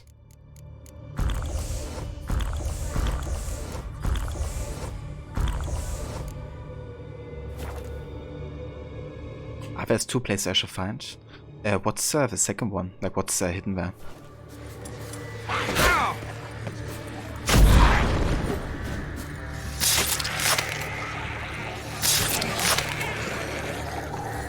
Monsters weren't part of the deal. My world. Cry and I weep. Yawn and I sleep. Smile and I too shall grin. Something that repeats all I do? Maybe an echo? Echo. No dice. You can't possibly ogle an echo. Children delight in me. Elders take fright. Fair maids rejoice and spin. Cry and I weep. Yawn and I sleep. Smile. And I too shall grin. Damn it, what are you? I killed your monster, Spectre. I'm so sorry. Geralt, save me! Shani. That's only a distraction, of course, but I'm gonna go up anyways. Yeah, that's alright, Sparrow. Like, usually I don't want backseating to happen, but if I ask for it, that's alright. Hang on, I'm coming.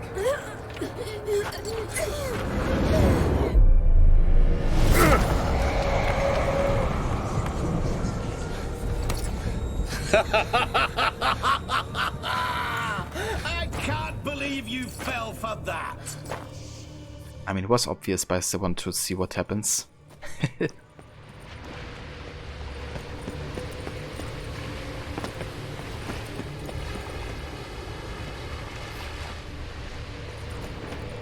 Look for a cave. Like this cave, maybe?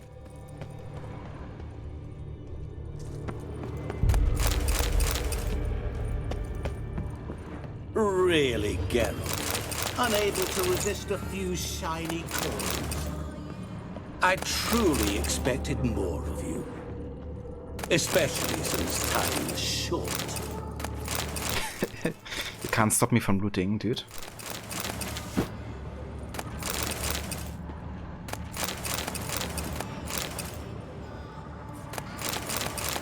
Okay, I think that's everything here. Let's keep on going.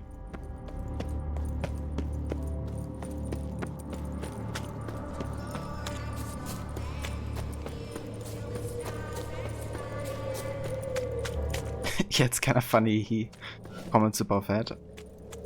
Like, really, Garrett? Awful. You're doing terribly. Remember. Oi. As I see it, you will never find me.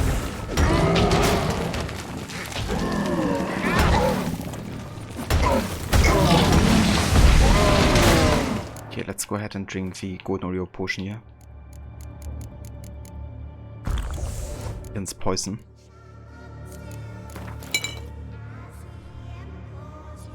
Loot is gonna loot. You're currently playing Witcher 3 and it's not, it's a no death run plus handicapping yourself? Damn, no death run. I would fare miserably, unless it's like on easy or medium difficulty. But even then, you're like dying to 4 damage would probably happen to me at least once. How far into the game are you at this point, Sparrow? But I was spirits on armor and sword. So those are from the Rune Wright. Like the guy that you have in the Hearts of Stone DLC that applies kind of like bonuses to your swords and armor. There you can give them like unique kind of like bonuses. In this case, if I use a sign, then my next attack is gonna be kind of like having that effect as well. So if I use Igni, then my next sword attack is gonna put people on fire. And for my armor, it says enemy satellite with Igni have a 25% chance to ignite other enemies within a 2-yard radius. So it also like boosts Igni as well. Level 8 Novigrad. Ah, nice dude. I wish you all the best for that run. I hope you make it through. Will you also include the DLC, or will you only focus on the main game for now?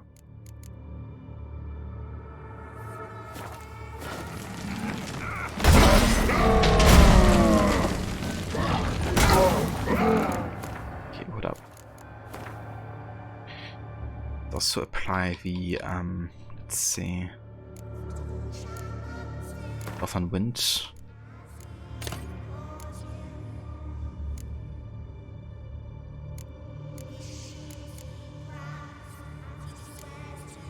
And Summon.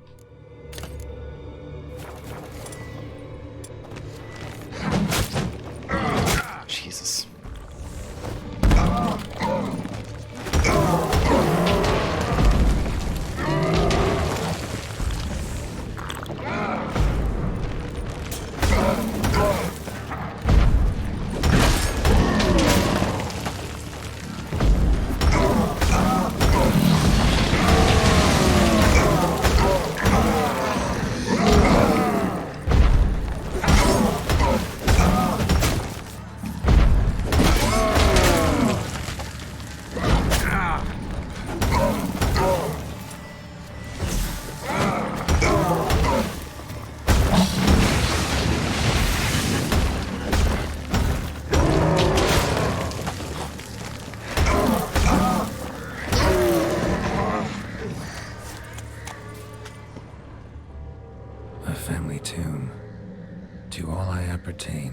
Some am shunned and disdained. Could be family, I guess. Wouldn't match much else in the riddle, though. Repeat the riddle. To all things and men I appertain, and yet by some am shunned and disdained. Fondle and ogle me till you're insane, but no blow can harm me, cause me pain. Children delight in me, elders take fright. Fair maids rejoice and spin. Cry and I weep. Your mirror. So this is where you're hiding. Hey, Herr Panda Lavender. Come now. Jesus Christ, I almost died to 4 damage there. Did you? Imagine if he killed me with 4 damage, that would have been so ironic. This is...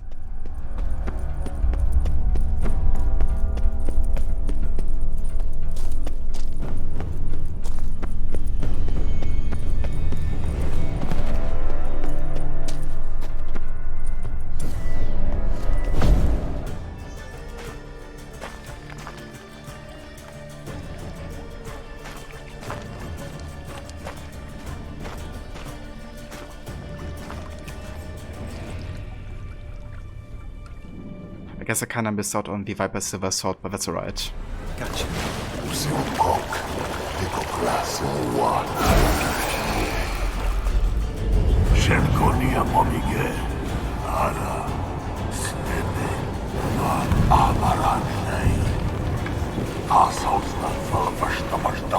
Be gone. You've lost.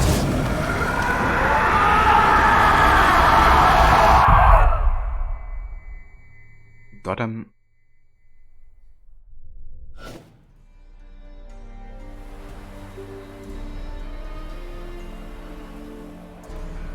You lost.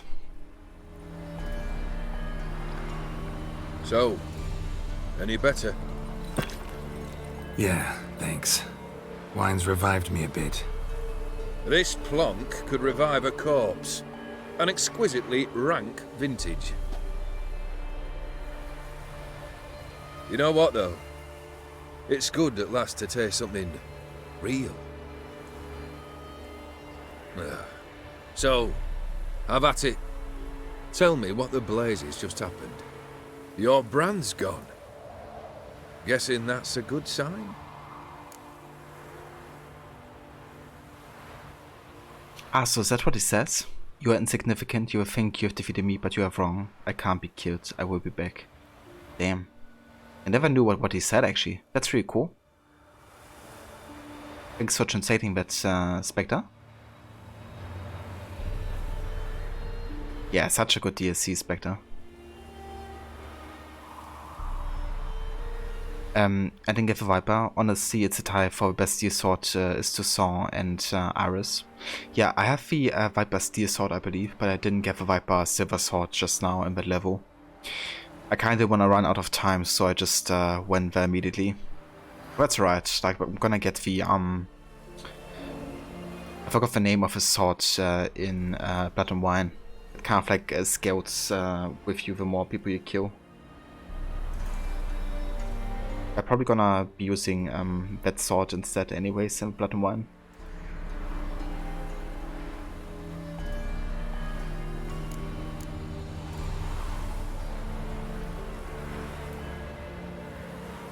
First off, you tell me what it's like to have a heart of stone.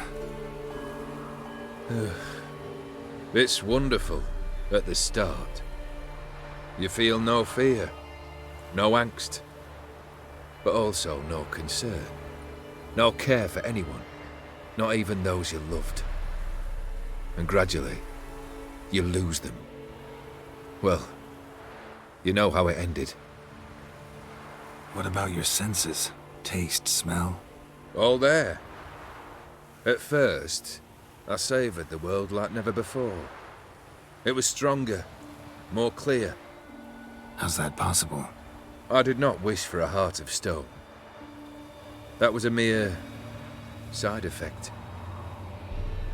I wished to win back Iris's hand and have my fortune restored, and then to live like there was no tomorrow. And thus I lived until I ceased to feel anything at all. What a joy to be done with it. Because I am done, right? Will you tell me what happened?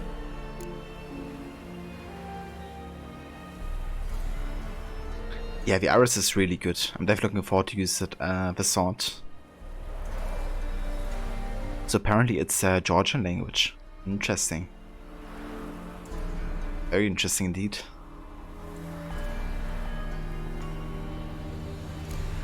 O'Dim decided to have some fun at my expense. Devised a game I was supposed to lose. Seems he'd forgotten the training you put me through in doing the undoable. So only to protect myself. In doing so, I put you in harm's way. Forgive me. Well, don't have to worry about him anymore. You're safe and free. I thank you. Though I've no notion what to do with this freedom now. Mira took everything. Everything I loved. All I held dear.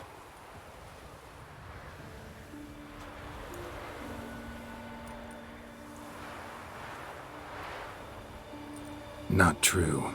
Got your heart back. A bitter victory. Now at last I sense how much I've lost.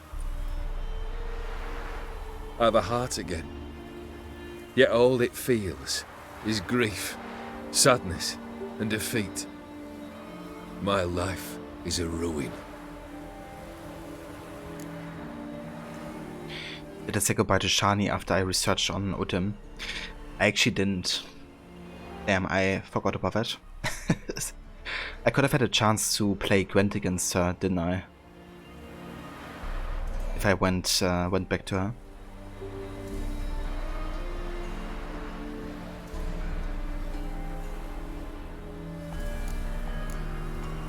You've handled tougher situations.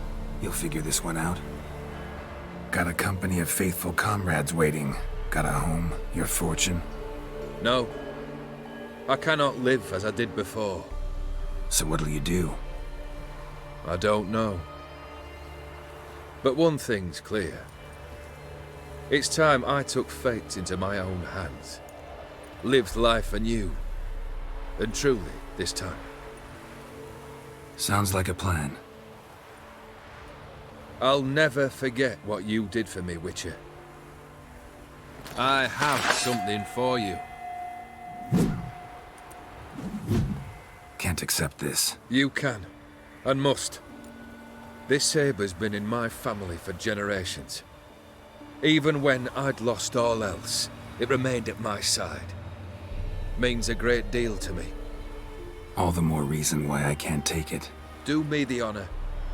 This'll mark the start of my new life. And such a weapon could be right useful to you. Thank you. Ow! Sorry.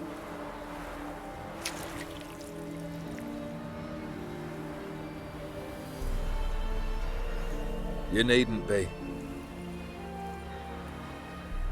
I thank you again, Geralt. And good luck on the path. Good luck to you too.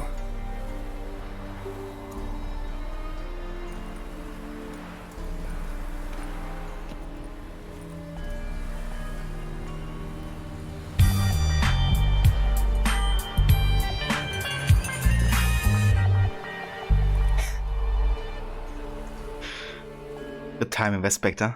Oh yeah. And yeah, that is the Heart of Stone DLC. What a great one. Still my favorite Witcher story.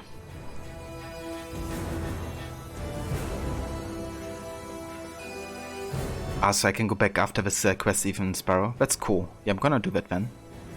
Gotta make sure to play Gwent against her, especially if I get like a unique card or something. Poor Shani, you ghosted her so bad. I know. I'm so sorry, Shani. I didn't mean for this. Did I know I can block Ogid's special attack? Yeah. Yeah, I see that in a YouTube video, I think, first. And then earlier when we had the fight against the multiple Ogids in the mansion. I've managed to do that a few times. But the timing is much tighter, isn't it? Is it sorry your inner demon's order to do that? God or them summoned you?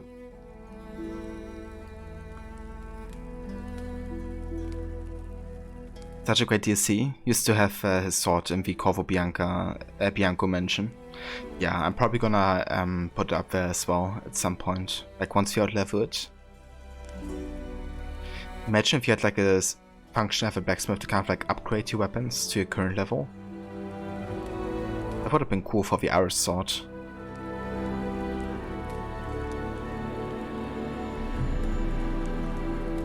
So I believe these are the same credits as for the main game, so they will take a while. What we're gonna do here is actually skip it, since we already watched some of the credits.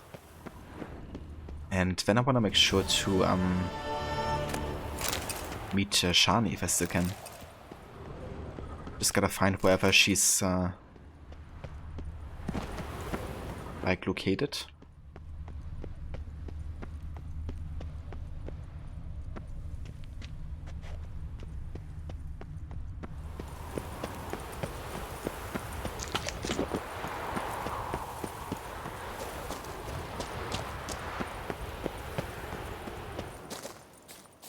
But yeah, the main quest of this DLC is just fantastic. I feel like every single one of them is like so damn memorable. Like the 3 wishes, of course, the heist mission, the auction connected to it, the wedding, you know, such a great event, the way they set it up. And then of course the whole like mention part where you learn about the past of both Iris and Ogid.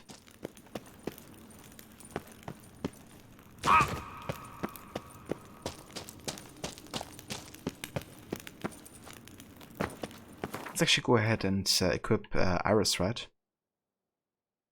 Gives us 42 damage. And has weapon charges of energy during combat. When its color changes to red, a strong attack will release this energy in an extra powerful strike, at the cost of part of the attacker's vitality. I think I might actually engrave it also with the rune rite, and give it even more unique effects.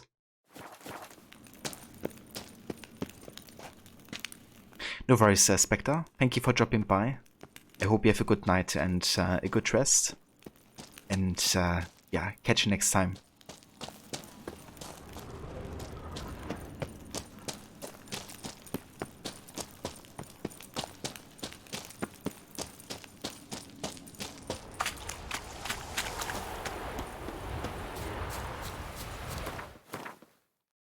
Okay, let's go and find fast travel point.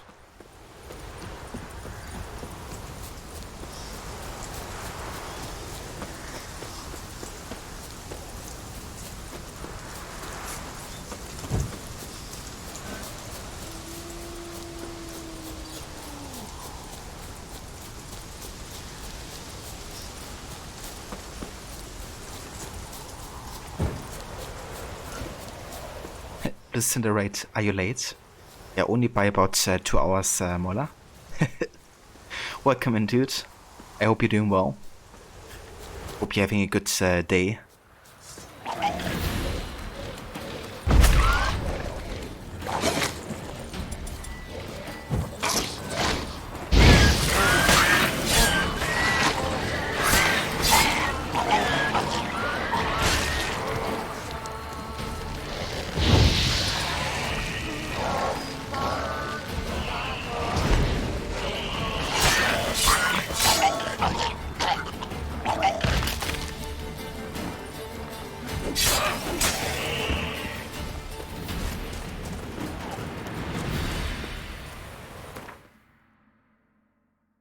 You were napping. You're having a lovely day.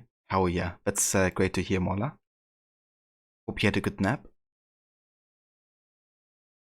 Okay, so we are trying to find Shani. I have no idea which house she's in, though.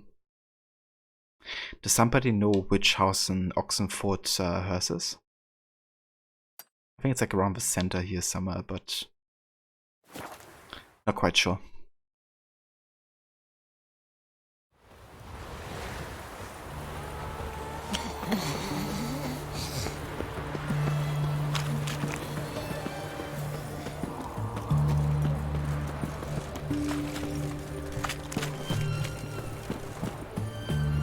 Help!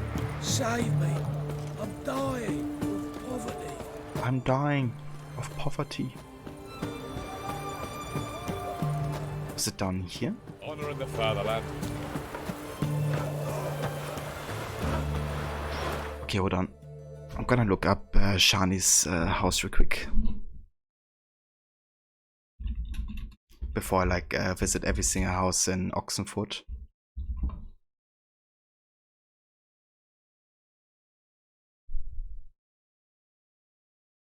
Okay, so Shani's clinic is kind of like to the southwest. Okay.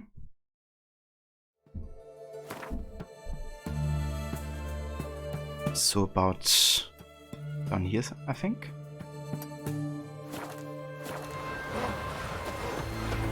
We're quite close to it, actually.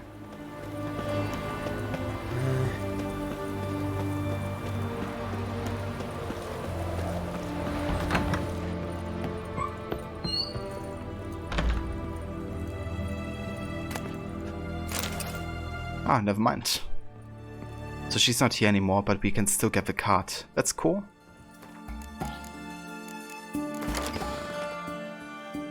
But Ugit van Everick. It's +1 to all units in the row, excluding itself. That's really good, actually. I think I'm gonna make that into our deck.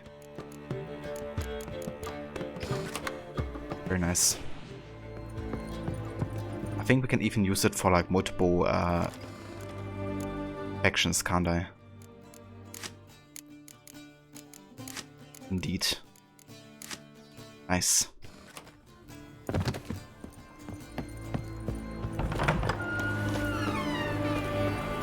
Stay out of my way. Alright, cool.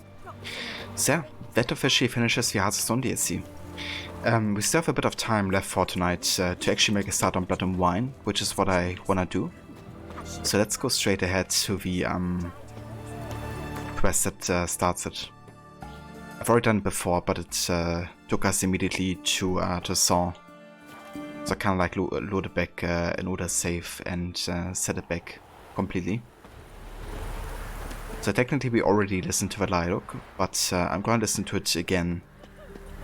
Just to have like a proper context for the Hearthstone, for the Blood and Wine DLC, and why Garrett is going to Saw as well. So yeah, let's talk to the knights. Freak of nature. There's more interesting things from my nose. Geralt of Rivia. Ha! Sit with us, Witcher. Found your message on a notice board. You see, Palmerin? I told you. The griffin at White Orchard. I knew that were we only to follow the tracks of its slayer, we would in the end find Geralt. Milton de Peyrac Peyrin and Palmerin de Lawnfor. Good to see you both. Been years. Be assured, we share your joy. You must forgive us our surroundings. When we pledged to place the village under our protection, the village elder gave us this hut as our lodgings. He swore it is the best hut in the village. Get involved in some squabble? We discovered that in retreating, the Redanian garrison that left this land still is at the mercy of numerous plagues. A tyranny of bandits, the most onerous among them. These plunderers shall soon descend on this village to collect tribute. Milton and I will dissuade them. We are both sworn to fight injustice and oppression wherever they rear their heads. The matter does not concern you, of course, but do us the kindness of waiting. Once we have dealt with these marauders, we have a matter we must present to you.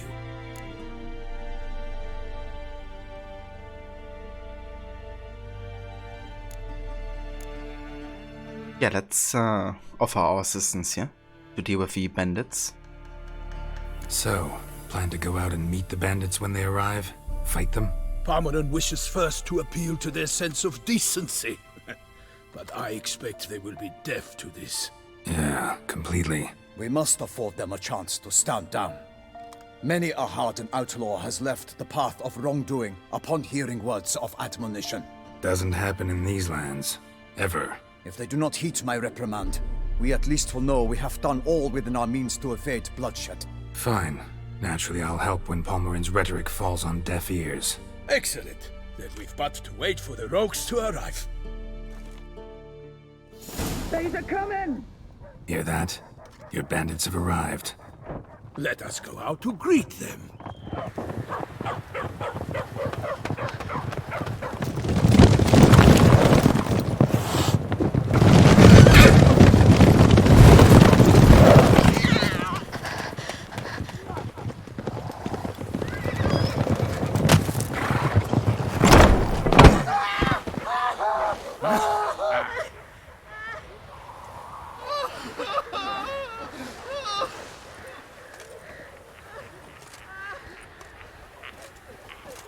Hark! Contemptible curs!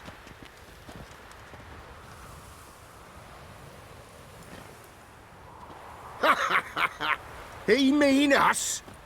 I, Palmerin de Launfal, call upon you to repent. Set your hearts. Do you not see that they are blackened? Regular punch and duty here. To prey upon commoners is no honor. To loot their meager stores, abandon the path of shame, and we will spare you.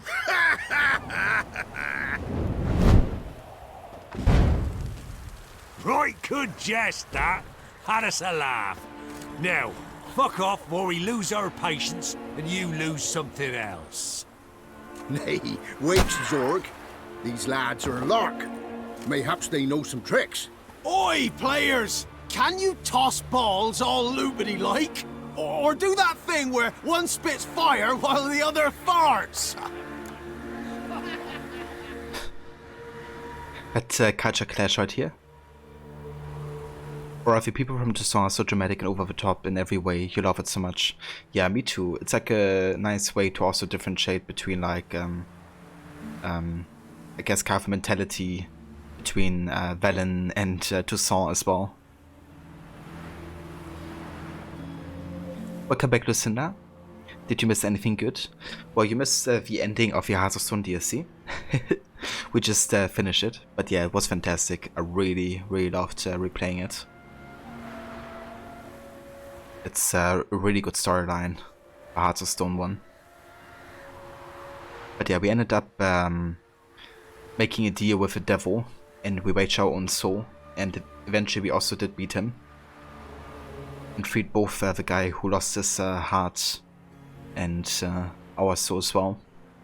But yeah, it was really nice. How many times have I beaten? So this is my third time playing through the game and all of its DLC. So 2 times so far. Cheers, listener. Yeah, definitely did. That reminds me. I actually forgot to change the streaming title here. Let me take care of it just real quick.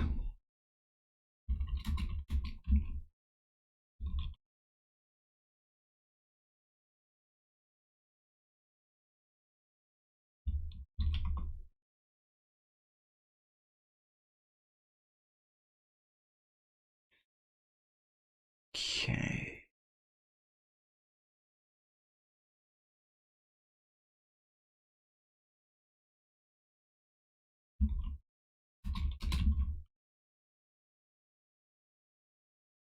Alright, that's better.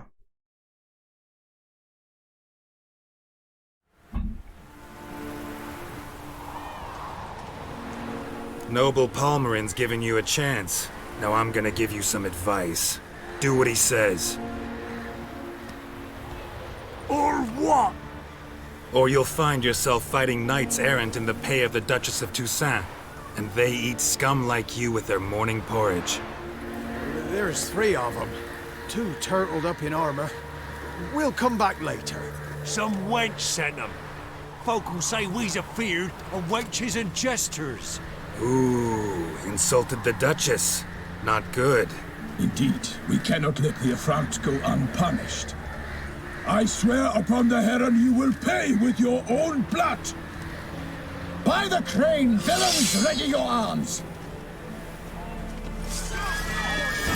Oh boy.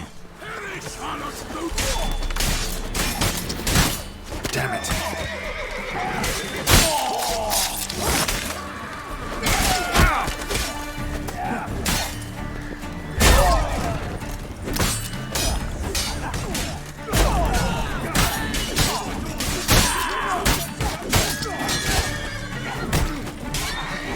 Jesus Christ.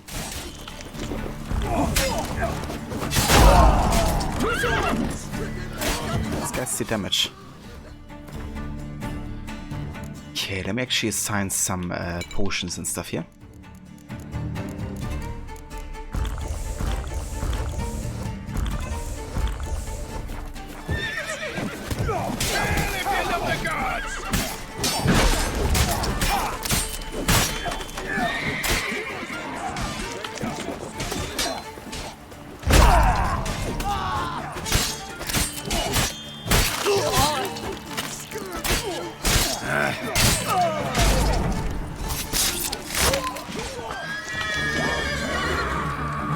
What the fuck?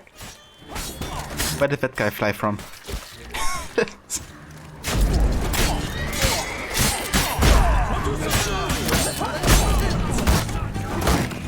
He's ours!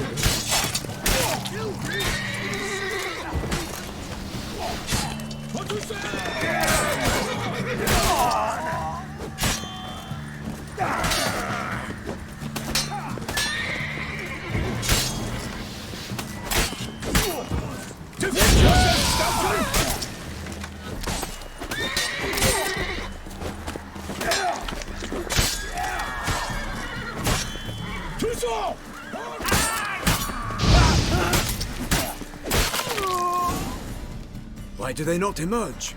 It is over. We have banished the scoundrels, lifted oppression's yoke from their lives. Warned you it'd be like this. Fear you as much as they did the bandits now. Sorry, no fanfares and flowers. You're not in Toussaint. Ah, it is true what folk claim. In the north, no noble deed goes unthwarted. It is time to go home. And we shall, my friend. Come, Geralt. It's time we delivered our message.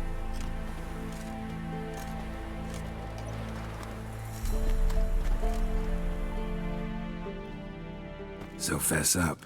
What brings you such a long way? We are to deliver Her Grace the Duchess's message in full, with all due ceremony. For tradition is sacred in Toussaint. All right, fine. Most honorable Geralt, slayer of monsters and all evils nefarious, which prey on the defenseless of this world. Whereas never have you been known to deny help to the innocent, nor leave widows and orphans to fates undeserved. Answer you now our present summons. Free us from the beast which floods our streets with blood, and sows panic in the hearts of rich and poor alike. Come to our aid, Witcher. Thus humbly beseeches you the Star-Crossed City's most gracious protectress, Her Illustrious Highness, Duchess Anna Henrietta. Shall you answer her call? I shall. Yeah, I like how Garrett says it, Aura. And yeah, definitely, I mean, personally, I guess he doesn't quite care as much about the Duchess as much as the Knights do. But yeah, I guess it's kind of like about showing those bandits that it wasn't very smart to insult the one, you know, they're fighting for. Oh, cheers, Lucinda. Thank you for posting the clip to Discord. It's kind of funny. It seems like with the Blizzard potion that puts things into slow motion whenever you kill somebody, there's like a chance for people to just like ragdoll or fly like quite far at a few of those situations. And yeah, it's just way too funny.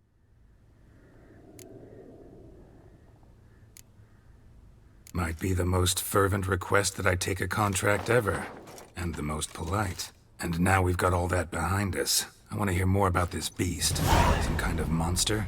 Just guessing. Most assuredly, though no one has caught a good look at it as yet. Our only sure witnesses.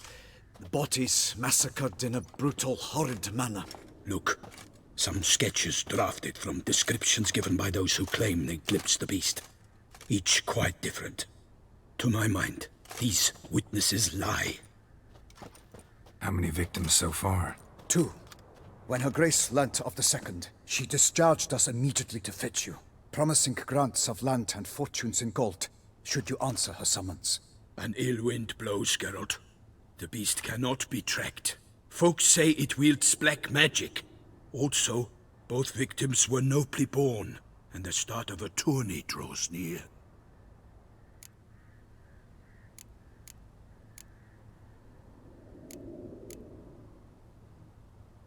Anyone tried to hunt it? Knights errant, for example? Ha! Many have tried.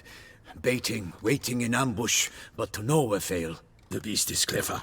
It evades all traps and attacks of a sudden. It is like a ghost. An experienced tracker. This is what we need, with knowledge of monsters. In short, we need you. They're old friends. Yeah, I think they were in the books, weren't they? I remember reading about it, like not in the books, but online. About them having like a backstory in the books or something. Beast wields black magic? What makes you say so? The first victim vanished between bites at a feast. Of the feast-goers, none noticed this. They saw but an open window, then heard desperate cries from the street below, where a corpse had just been found. The second killing, similar. A night in a locked room. Servants all about the house. Guards all around the estate. Yet the beast somehow got him out, dragged him to the town square, and killed him there. No one saw, nor heard a thing. We have no fear of creatures against which sword and shield protect. But of this beast, nothing is known. Save that it cannot be traced, kills effortlessly, and with no rhyme or reason we can discern. Did you say tourney? God forbid the tourney be delayed. Yeah, it's even more important than finding the monster, right? The tournament. Mentioned a tourney. Why doesn't the Duchess just call it off? Simply, it is too late. The guests have arrived. The best knights of all lands, relatives of the Emperor. The beast could be a threat to others, not just to Her Grace's subjects. Got it. Before an aristocrat dies, at best it's a scandal. At worst, a diplomatic incident. I sometimes think back to all the contracts I've ever taken from sovereigns. Can't name hardly any where I came out ahead. You cannot be thinking to refuse. No. Just struck by a thought. How the Duchess can sometimes be... demanding. So you accept the contract. Excellent! We must set off at once. We long wanted this land searching for you. Yet time is of the essence. Ready to go, soon as you're packed. Ah, then post-haste to Toussaint. To Toussaint! Indeed. And I'm looking forward to see Toussaint again. Such a beautiful place. It's so different to Velen and Skellige.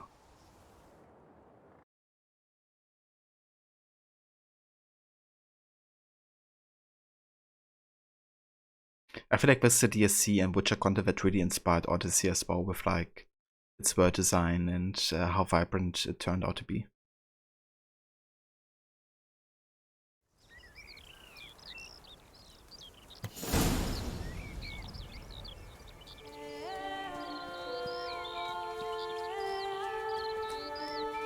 Toussaint, the land of love and wine. Exactly how I remembered it.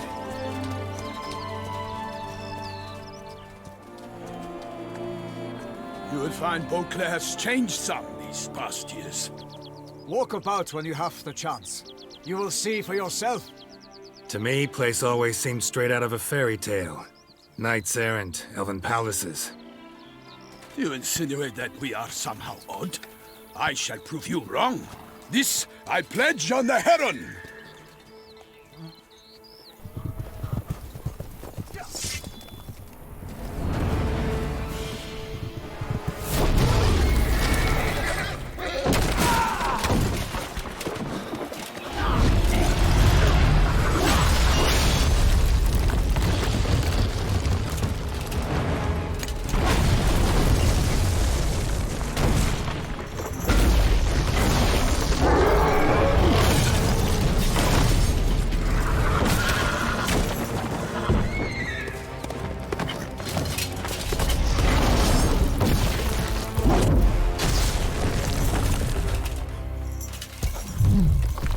It's a big fella.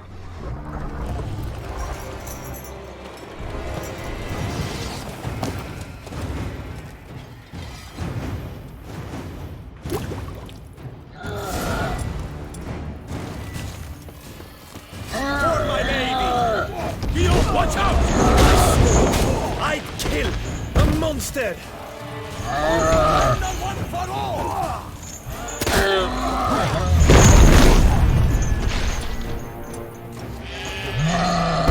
The glory of her grace, I shall make the you!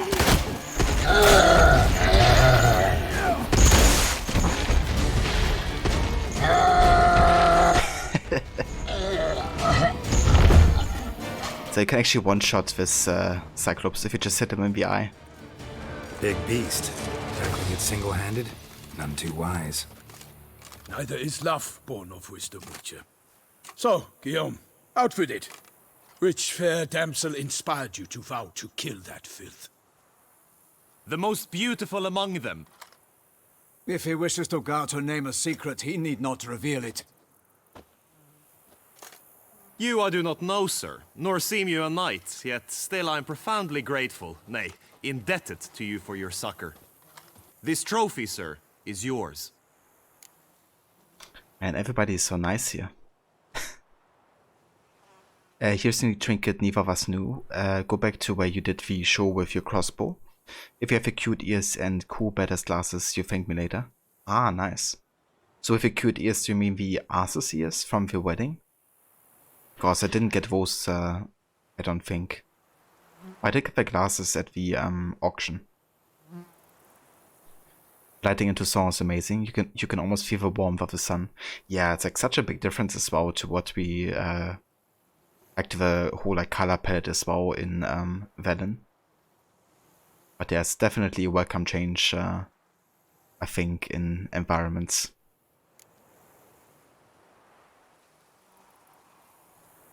Yeah, I've actually seen that in a video not too long ago, so I kind of wanted to figure out how to do that this time. Glad we put it off. It's definitely easier freezing the Cyclops first though. A giant this close to human settlements? Strange. Well, that was no ordinary giant. His name was Goliath, rumored to have been a knight once, but one who broke his vows. For this, the Lady of the Lake transformed him into a wild giant and banished him into the Gorgon Hills. So he came back down? Why? Several times each year, hunger chased him into the lowlands. Goliath had killed and devoured many shepherds. Guillaume's hunt served a noble cause. At any rate, it's a tale for more agreeable environs. I'll take the trophy, why not? Could find someone who'll pay to buy it. Put up a good fight against the giant. Got experience battling monsters? None. In Tucson, we mostly chase bandits. But I vowed I'd bring my heart's champion the head of a monstrosity, as the famed Gottfried, known as the Giant Killer, did. You don't mean to hunt the beast, I hope. The matter's best left to Geralt. Another challenge awaits me. Yet if Geralt is to hunt the beast, he ought to know. It struck again. The river surrendered a corpse. It washed up in the meander by the cockatrice. Damien de la Tour's guardsmen are there already, securing the area. Securing the area? Better go there now before they trample any tracks, manhandle any evidence. Set forth, then. I shall ride for the city to inform her gracious magnificence that Geralt has arrived. We'll meet later, near Guillaume's tent at the Tourney grounds. I shall take you then to see her grace.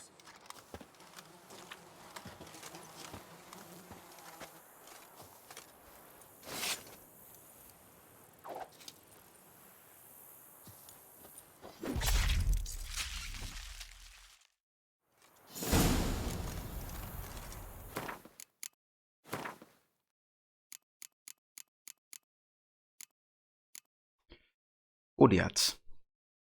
According to legend, Goliath had once been a knight who violated his vows, for which he was punished by the Lady of the Lake. Transformed into a giant, he fled into the mountains and would only descend into the inhabited lowlands when hunger forced him to it. There is no knowing how much truth lies in that legend, yet it is incontrovertible fact that this dangerous giant gobbled up shepherds and sheep alike, and was so widely feared, governesses used him to scare children into eating their vegetables. Who he came across as a wild, unthinking beast, Goliath used simple tools and any item he could turn into a deadly weapon in his powerful hands. When fighting Garrett, Goliath wielded the millstone, making his every blow truly crushing. Luckily, Garrett already had some experience slaying giants and made quick work of Goliath as well, with the much appreciated help of the three knights, Milton de Perac-Perion, and Pommern de Lonfo, as well as Guillaume de Lonfo as well.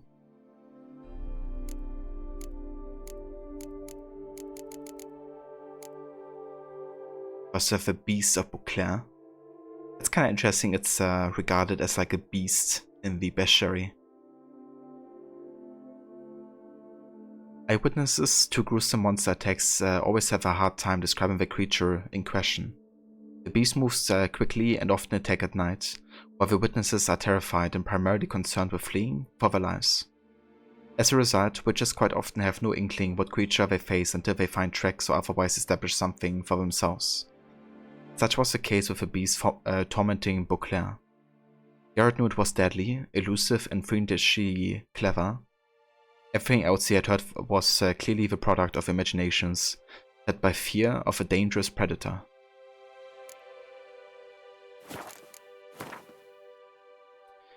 Anna Henrietta. If this world has ever known a ruler who enjoyed the absolute admiration of her subjects without the need for systematic repression or a particularly cruel hangman, it was without a doubt the sovereign of Toussaint, Duchess Anna Henrietta. Called Anna Henrietta by those who knew her well, she was the widow of the late lamented Duke Raymond, and one-time lover of a very famous and talented artist who would prefer to remain anonymous. aka Dandelion. A few years prior, when the Witcher and a band of friends were visiting Toussaint, Anna Henrietta had the pleasure of meeting Geralt of Rivia. When a mysterious beast began attacking her courtiers, the Duchess thus knew exactly whom to summon. Guillaume de Lonfort was the very model of a knight-errant, the placard boy for Toussaint, if you will. When Geralt first met the young man, he was valiantly tilting at a windmill, which to be fair turned out to be hiding a ferocious giant. Milton de Perac-Perion was a baron from Toussaint and a member of Anna Henrietta's inner circle of knights. This good-humoured nobleman never met an overloaded banquet table he failed to unload of its burdens, yet nor did he ever shirk a fight against heavily armed bandits or any other enemies of the duchy. Geralt had met Milton years ago, under very peculiar circumstances, that deserved to be recounted properly and at length.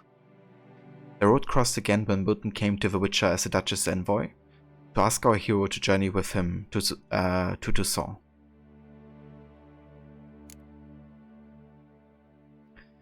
And we have Pommern de Launfal. Not all knights errant into song were embodiments of virtue, but if I had to choose one among them who did personify their chivalric creed, it would be Pommern de Launfal. He is often more admirable for the fact that years ago, he was no stranger to the pleasures of eating, drinking and making merry in a variety of fashions. With time, however, he abandoned vice and drew closer to the knightly ideal. Garrett realized this when Pommern came to him as an envoy from Anna Henrietta. The old-fashioned and somewhat naive knight immediately made a good impression on him, for while he did take formalities and courtesies a tad too seriously, he was anything but pompous or grandiose. Wish the Duchess would have been a Roman's option. Yeah, I think you're not alone. But yeah, I don't mind personally, since we are together with Triss, and of course we have like the whole ending that's gonna depend on who you chose in the main game. But yeah, it could have been nice to have maybe 4 people who didn't have a main romance or something. But then again, I'm not sure if the story really needed it as well. I kind of thought it was better that they didn't do anything, given the nature of their relationship.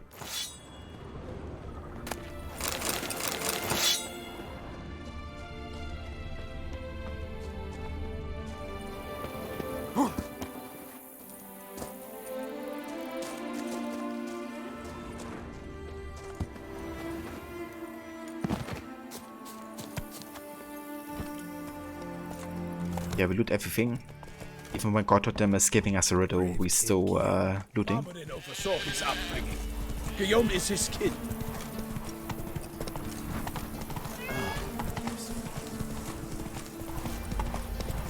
And this place is beautiful. Can't get used to the way you knights talk, especially how you switch back and forth between flowery and, well, near normal. We are knights errant, in the service of her gracious magnificence. If we appear in her name or speak on her behalf, we are bound by tradition. Slower. No one here. They must have removed the body already. Let's look around. Make sure they didn't miss anything. Yeah, that is well, Aura. Hobnailed boots, multiple sets of prints. Ducal guard, clearly. Let's see where they went. Walked along the shoreline. Perhaps the body lay on the bank. Got guests. Careful. Okay, let's go ahead and use the necrophage oil. And also some potions here.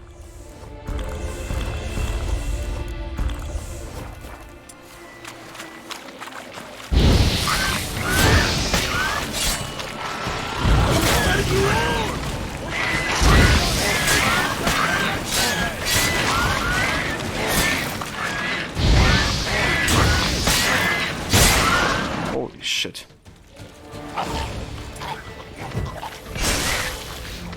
This guy's hurt.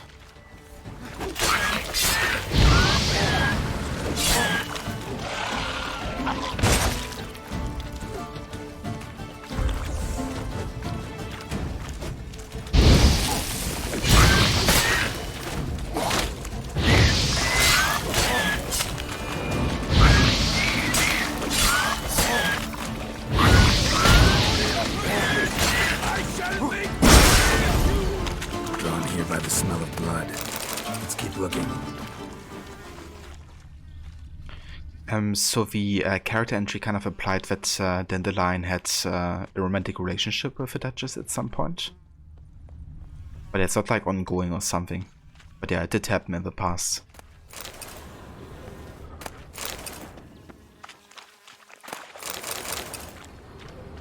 Only blood-soaked scraps left of the victim's clothing. Good quality cloth. A wealthy victim, correct? Looks it. Blood.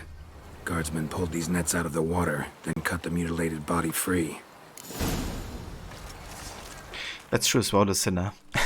Gonna dive in. Make sure they didn't miss anything. Dandelion lost romance like all the ladies.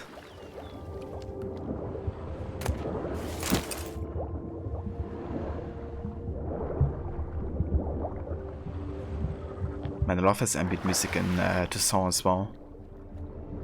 Actually, one of my favorite ambient soundtrack tracks in this game. This one and the night theme, both are just so damn chill.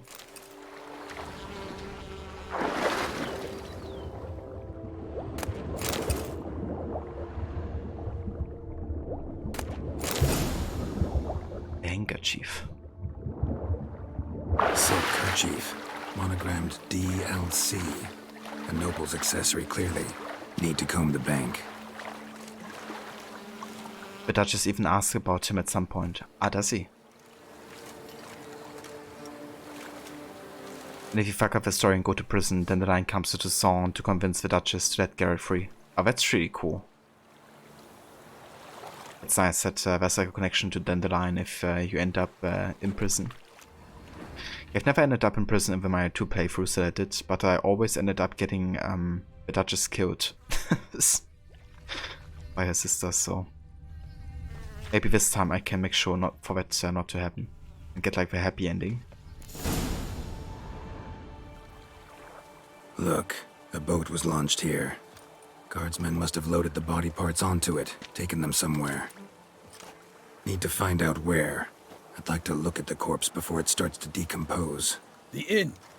Its patrons must have seen the guardsmen, which direction they took. We should ask there.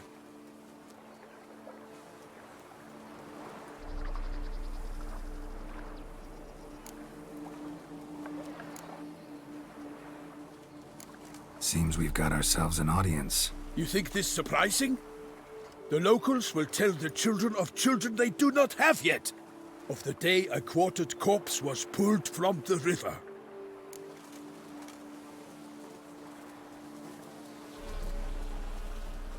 The first time we got the sister killed, but you never knew you could save her. Yeah, you can, apparently, I think, the mission where you go to this like special place, right? Like the fairy tale place. There's like one specific thing you can do, I think. And if you make sure to do that, then you get like the happy ending where nobody ends up dying.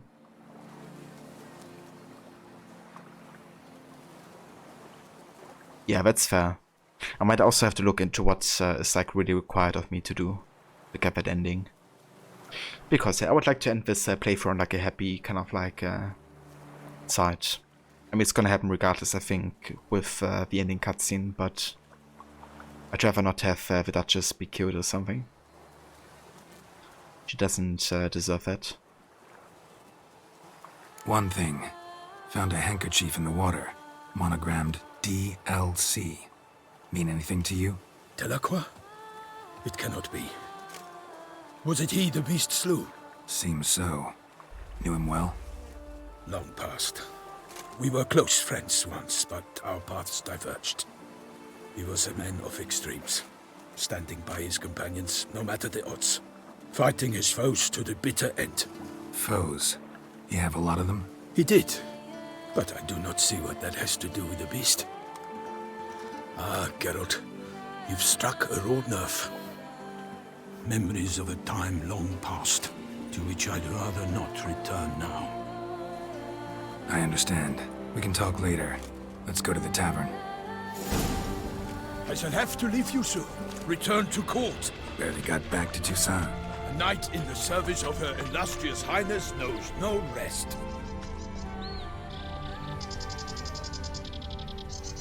You have to get her the ribbon, and you didn't have the money to buy it, and you can't play Gwen for shit.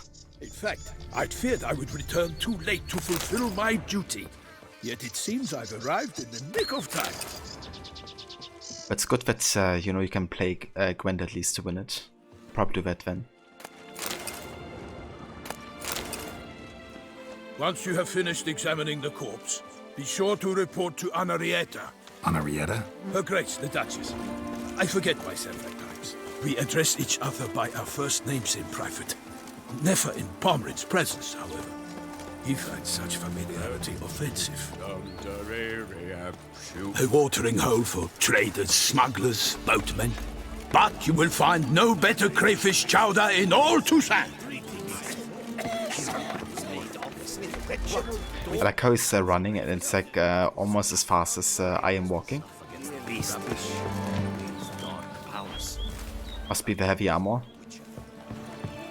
Let's have a look at this notice board first. Perhaps for embarrassing afflictions. Of late, as is often the case during tourney season, the incidence of diseases afflicting the nether regions has increased. I can offer an ointment that will soothe all such unfortunate itching. Keep. Wanted, the White Wolf. The Witcher Geralt of Rivia, known as the White Wolf, is wanted to serve as a guide. His potential employer guarantees an ample wage for this unusual contract. For more information, you should go to the Count Benedote's temporary base camp in Toussaint. Note, we kindly request all other persons not present themselves as, at said camp under the pretense of being Geralt of Rivia. Count Benedote was not born yesterday and can easily tell us who's a Witcher and who's faking it. All those journeying to this camp in shabby costumes with wooden swords strapped to their backs can save themselves the trouble and turn back.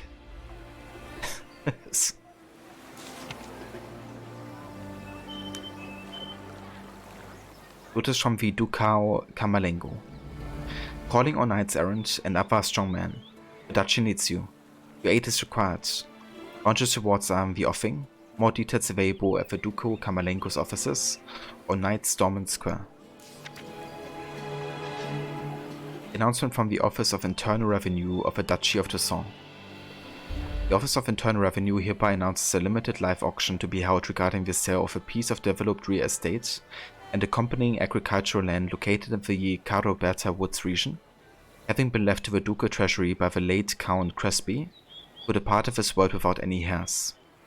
Due to the unique nature of the Belgard estate and its important role in the production of wine bringing great fame to the duchy in all corners of the world, only subjects of the Duchy of Toussaint shall be allowed to participate in the auction.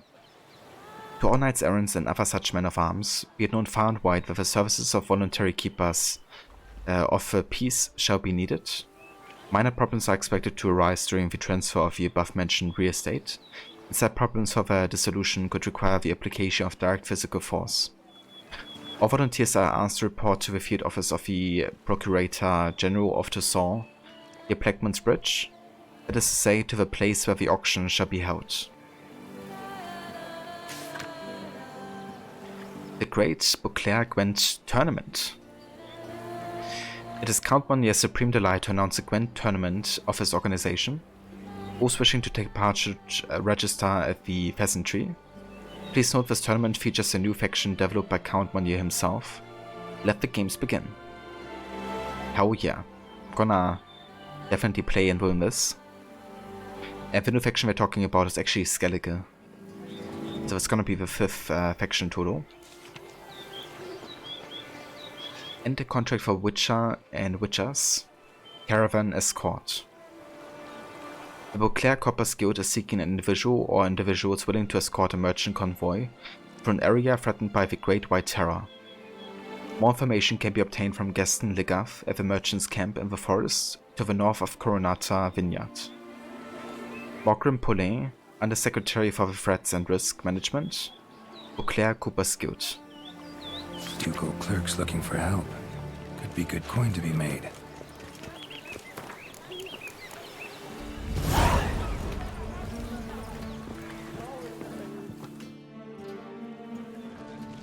By my troth, could that be the musty scent of fresh pate? Naught else, Sir de Peyrac Peyran. I see time has not dulled your senses. We would be honored if you would join us. Your companion as well. But why do I not detect even a whiff of crayfish chowder? No soup today, on account of there being no crayfish. I reckon you've not heard, but all I caught was a corpse. I awoke at the crack of dawn, as I do each day, but when I looked up, I beheld a blood-red sky. This corpse is precisely why we're here. For the man whom you've invited to join you at the table was summoned from a far-off land by her gracious magnificence. He is tasked with tracking and killing the beast. We invited 2 men to join us, yet since Sir de Peyrac Peyran in temperament is more akin to hare than hound, I surmise the other is the hunter. With whom do we have the pleasure?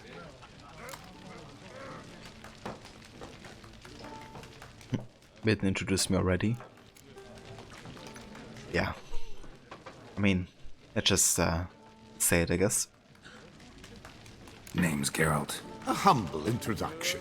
You've clearly not tarried long with Sir de Peyrac Peyran. Spare us the petty insults.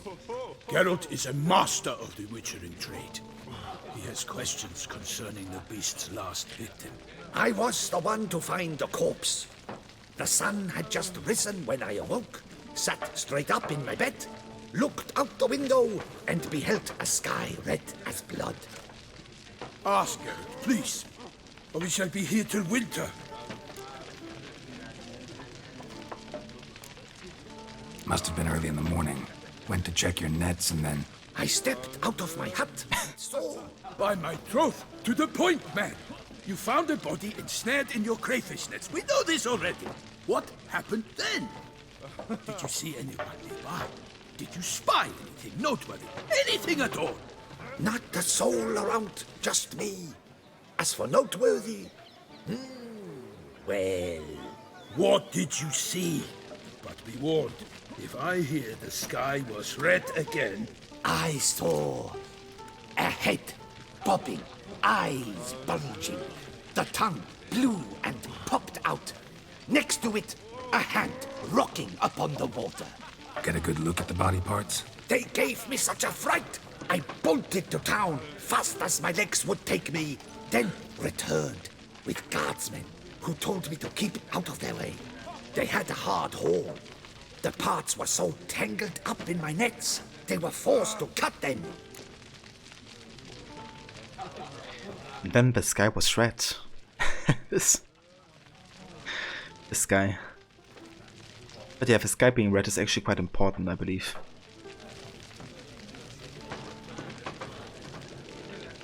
Need to examine the body. Know where they took it? They ferried it across, then loaded it on a cart and hauled it to a cellar at Corvo Bianco to keep it cool, see? What? Why, Corvo Bianco is Baron Russell's estate. When he learns they've turned his cellar into a morgue, he'll set his hounds on them. While you were gallivanting about the north, his vineyard was auctioned off. Who was that? Woman who just left. Didn't see her before. Didn't notice her walk in either. Doubtless Linnis, the innkeep's daughter. But hold, Geralt, because this is an outrage. Russell's vineyard was auctioned off? Inconceivable! It is no secret the Baron had gambling debts up to his ears. It finally came time to collect. His creditors auctioned off his property. The Ducal Chancellery bought it, in fact. Russell now bunks with his brother in Vicofaro. I told Russell he'd get his comeuppance. How long can one throw on past heroics?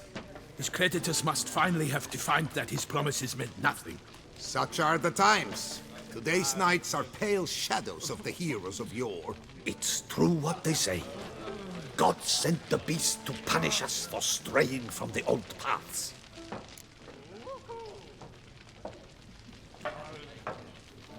Thanks for the hospitality. Time I examined the corpse.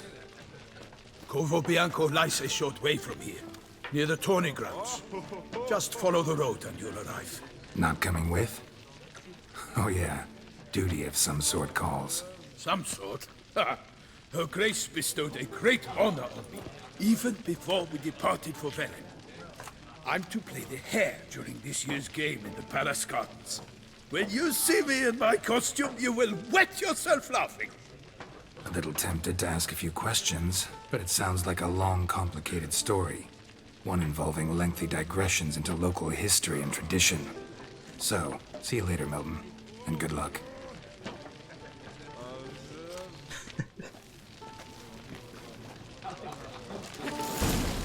Garrett is right, it probably would include that.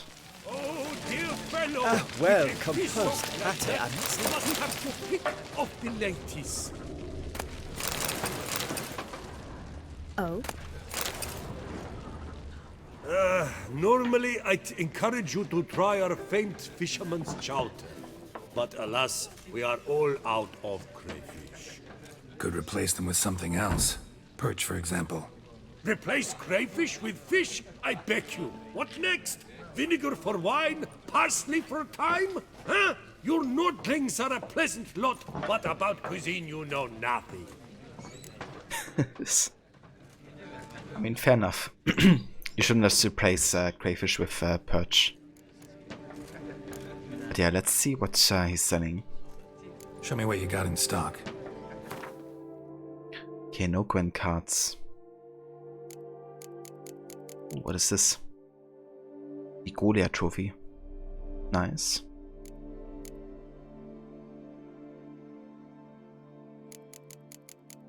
Let's sell some crap to him.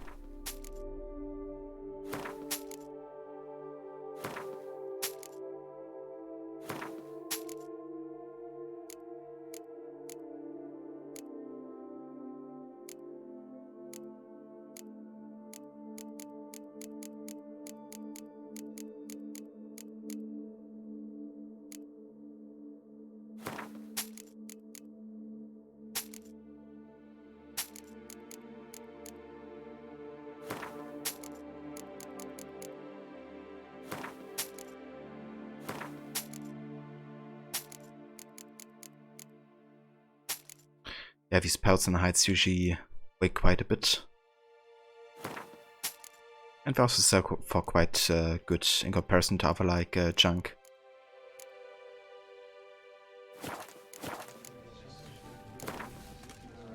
Okay, let's play some Gwent.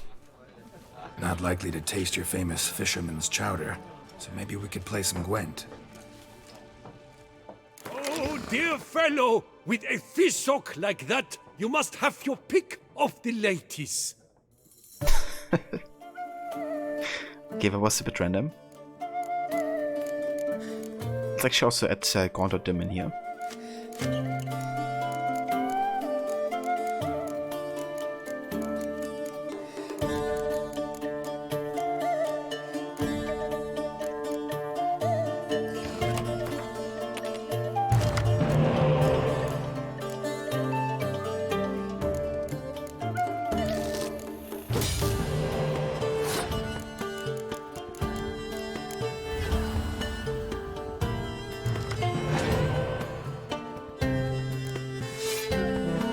Okay, so he's actually playing Skellige.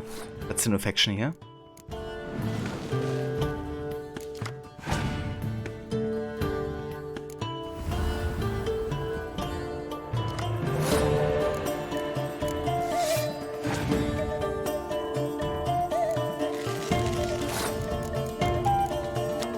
This transforms into a bear when a Madrum card is on its roll.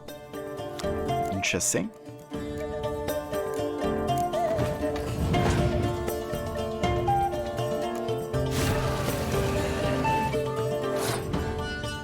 Okay, now became a bear.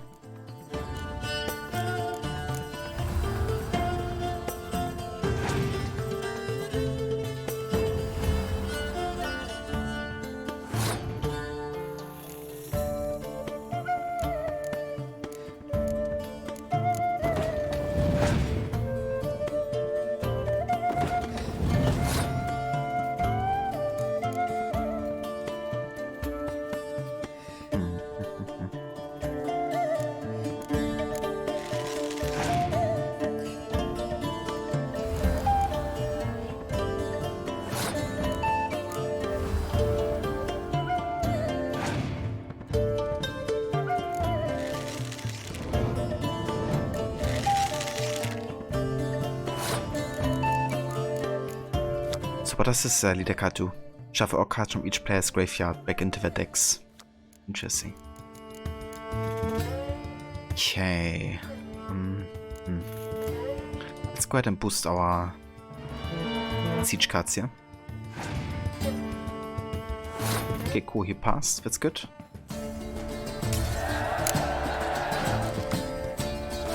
That should be an easy win, I think.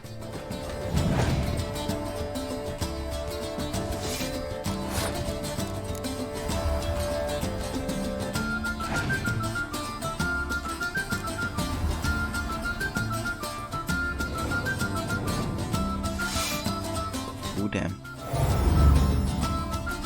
Okay, we can still win this war because we can just go for Biting Frost. And then play this card here.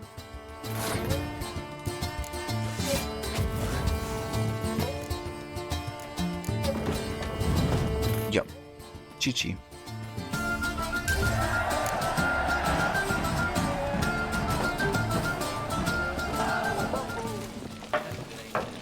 Got the clan German Shield Maiden. Nice.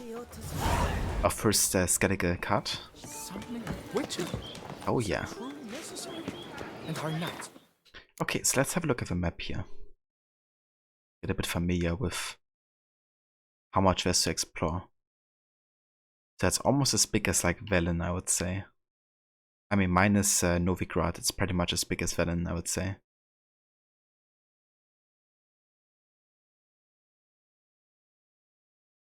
But yeah, my plan is to probably do like completionists with the DLC.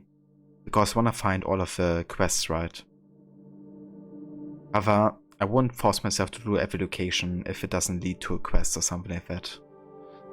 Maybe at some point, like if I should get like a bit burned out by the end of this DLC, because you have been playing this game for a while, I might just look up where the quests are and go there directly. But right now I'm just gonna try to explore as much as I can.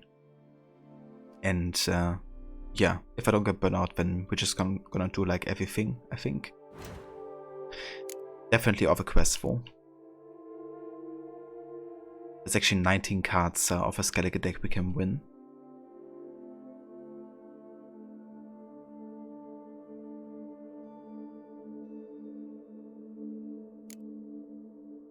I think I'm gonna follow up on the main quest for now though. Not gonna be online for much longer. Just wanna get like a proper introduction to the main story before we do any kind of like side stuff. Patrolling on an empty stomach. Oh, dreadful. Man, I miss the song. A lot actually.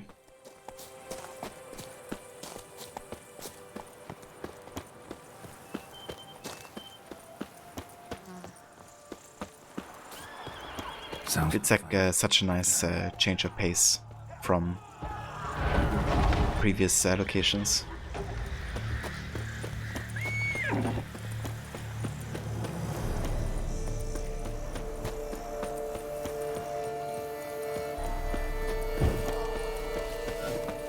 Damn it, killer must still be here. Busted ribs, blood from the ears.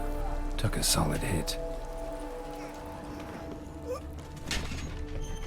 Cellar. Gotta be. Footprints. Small, bare feet. Lead deeper into the cellar.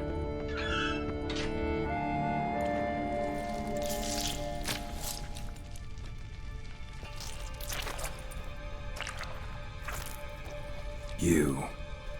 Saw you at the inn.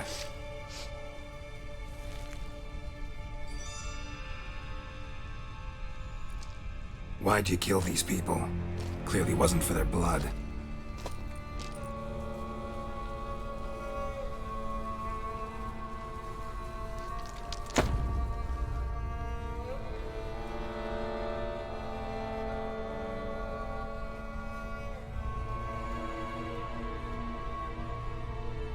We don't have to fight.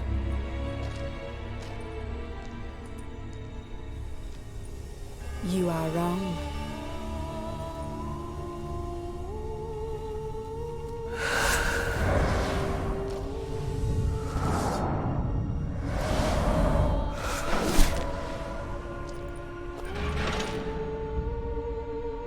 I cannot let you leave.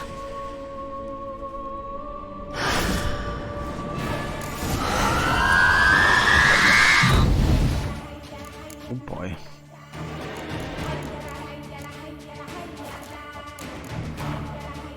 That music. Okay, let's go for the vampire oil here. Then black blood. And all of this stuff here. Let's also go for the ancient lesion decoction.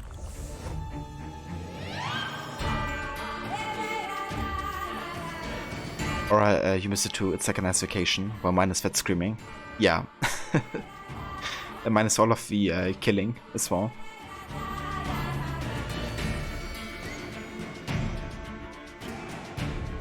Yeah, I guess it's understandable, Stoki.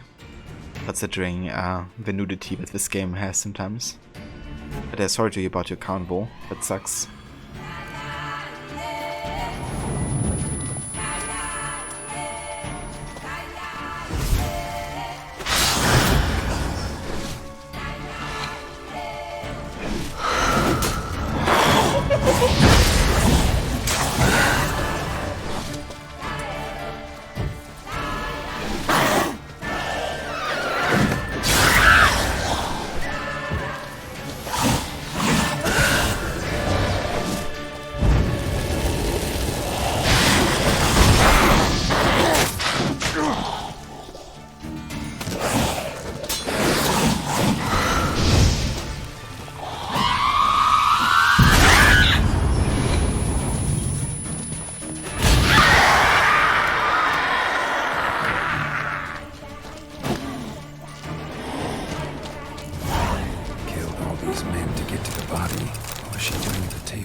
Bruxa of Corvo Bianco.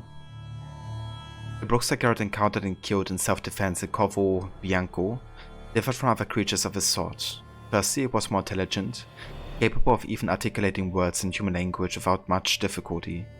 What's more, this Bruxa was tied to the Beast, the mysterious murderer prowling Beauclair at the time. Fighting presented Garrett with quite the challenge. Like other Bruxa, this one possessed strength and speed far above of any human, could turn invisible and could attack using a sonic wave. As is typical for other vampires, it sought to suck its victims' blood. This meant the usual defense against those creatures, the black blood potion, was an effective weapon against it. As for the Munta's bomb and naturally the Witcher's trusty silver blade. Bruxa. If you must travel through the woods, steer clear of any places where you can hear several different kinds of birds at once. That sound means you're entering a Bruxa's territory and can kiss your life farewell. Anonymous piece of advice. Fortunately for us all, Bruxa are rare creatures, most are far from population centers, for they care greatly for their own safety and make their lairs in places where they cannot be taken by surprise. Most decide to live near men and avoid crowds and emerge from their shelters only at night. When they do, one could almost mistake them for delayed travelers, hurrying towards their night's lodging. Yet subtle details give them away. Their close ties to birds, the piercing voices, and the breathtaking speed of their movements. Bruxa are far swifter and stronger than men, but their greatest asset is their ability to turn invisible.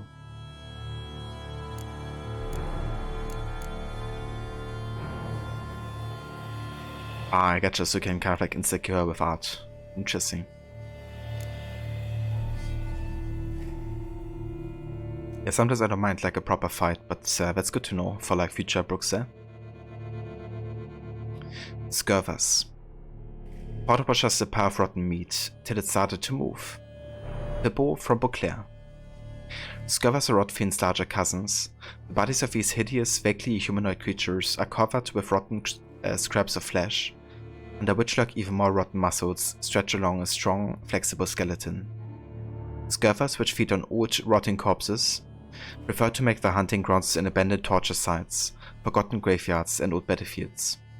They're very aggressive, and while they feed on corpses, if they come across a living person, they're likely to attack. Thus, when wandering near any of the above-mentioned places, one must be especially cautious. Scurvers usually feed underground, but sometimes when they catch the scent of a human, they crawl to the surface in a matter of seconds and attack their potential prey. By fighting them, one cannot afford to forget about their special bone spines, razor-sharp protuberances sticking out from their skeletons. When the Scurver is near death, the gases and enzymes gathered within its body causes it to explode, flinging these spines out at a great speed, turning them into one last deadly weapon in their arsenal. To protect oneself against damage from these spines, one should make a prodigious use of the Quen sign.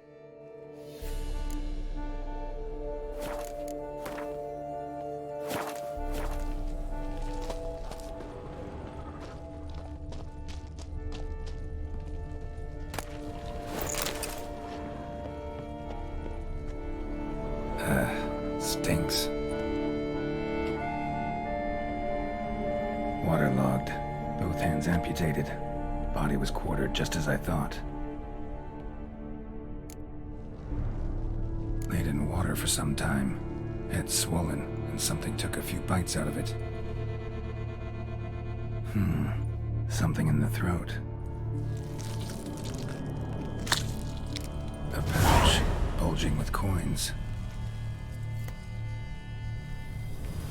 Nilfgaardian florins, from several different provinces. If the murderer did this, means we're dealing with a sentient thinking beast.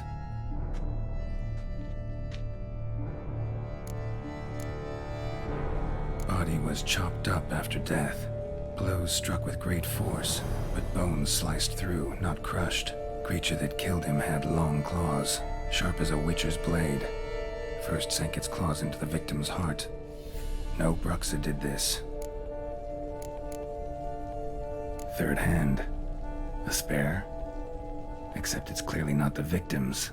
Guardsmen must have not noticed it as they picked everything up. How's this possible? Still warm. Blood still flowing? Several monster species can regenerate. Never heard of that happening to their severed limbs, though. Or of their limbs seeming completely alive after so much time. Examine the tissue more closely later. Might learn something. And was still moving. Which all of a sudden it just grabs you. I was kind of like half expecting it to happen. Reminds me also of the hand that Harry interacts with in the second Harry Potter movie. When he's like transporting to the wrong place, and then he's like in this like almost like museum of like obscure things, and he finds a severed hand and like touches it, and then all of a sudden it just grabs his hand. I remember being like really like jump scared almost at that moment. So, murderer was clearly a monster, but not a Bruxa. But then why'd the Bruxa come here for the severed hand? And who does the hand belong to? Why the hell's it still warm? Now, pouch shoved down the victim's throat. What's the significance? And why was he chopped up into pieces? Lots of questions, no answers so far. Need to know about the other victims. I'll ask Palmerin to get me in to see the Duchess.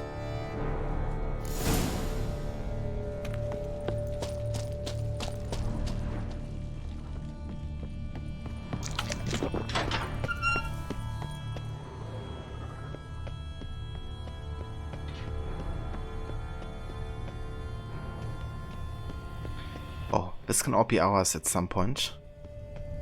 Because the Corvo Bianco is the vignette we eventually buy ourselves and then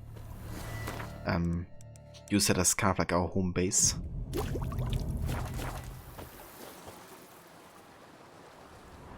But yeah, it's definitely gonna look a bit nicer at a later point. Quite so bloody.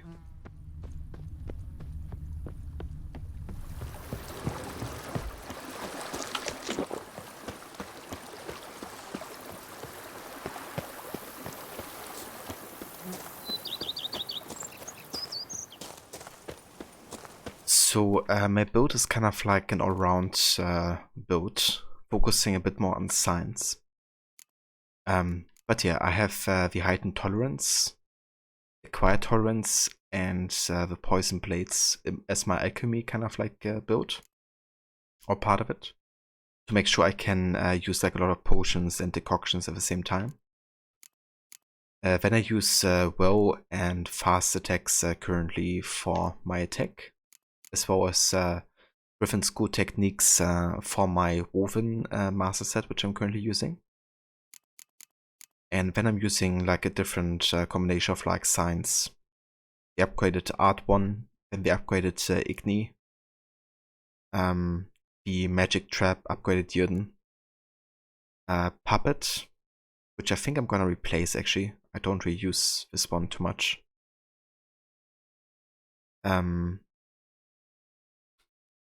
Then the increased art range and being able to cast more hidden traps as well.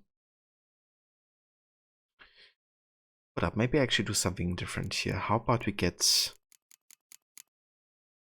rid of puppets and take melt armor instead. I think that's better right now for like damage purposes.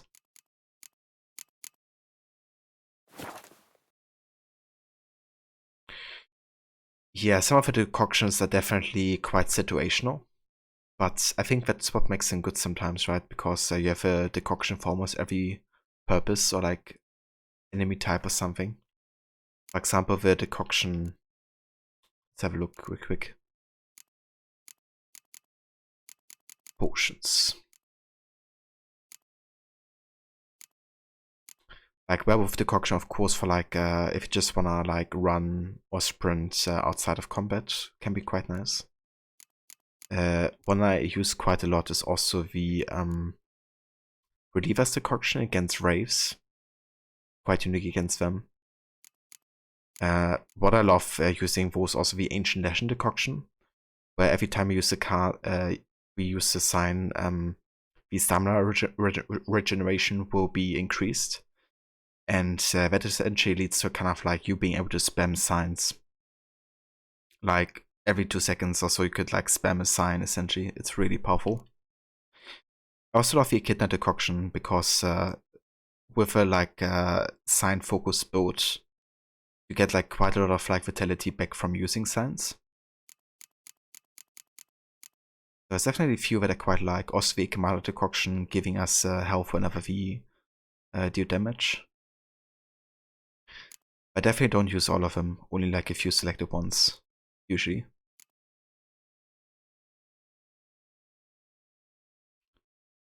I haven't done a New Game Plus playthrough before. I was actually thinking about it this time as well. I kind of decided against it because I like to do like fresh playthroughs, I guess. A bit more. But yeah, maybe I do it at some point if I don't want to spend quite as much time on like grinding and playing the game.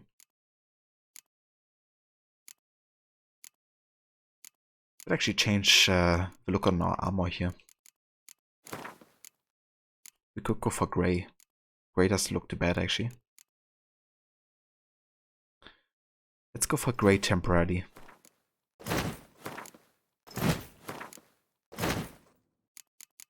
We still have enough for the black dye here. You like combat and alchemy builds? Alchemy is what raises sign intensity. Yeah, definitely love. Usually like a good all-round kind of build. I don't like focusing just on one thing. Also the glasses. Can't miss those. We also still have our mask as well. But yeah, let's go for the glasses for now. You haven't been using decoctions either. Maybe you should mess around with them. Yeah, they can be quite nice, like, depending on which ones you have. But obviously, you need to have like good toxicity, right? Which is why I recommend Acquire Tolerance and the other tolerance skill, because they will require like a lot of toxicity. So I definitely recommend taking care of that first.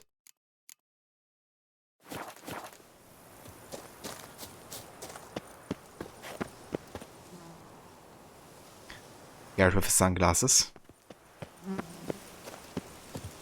I mean, it's definitely more fitting for this area as well, given how sunny it is. You usually have enough to activate all the potions plus one decoction. Maybe even a second, with like how much toxicity I have.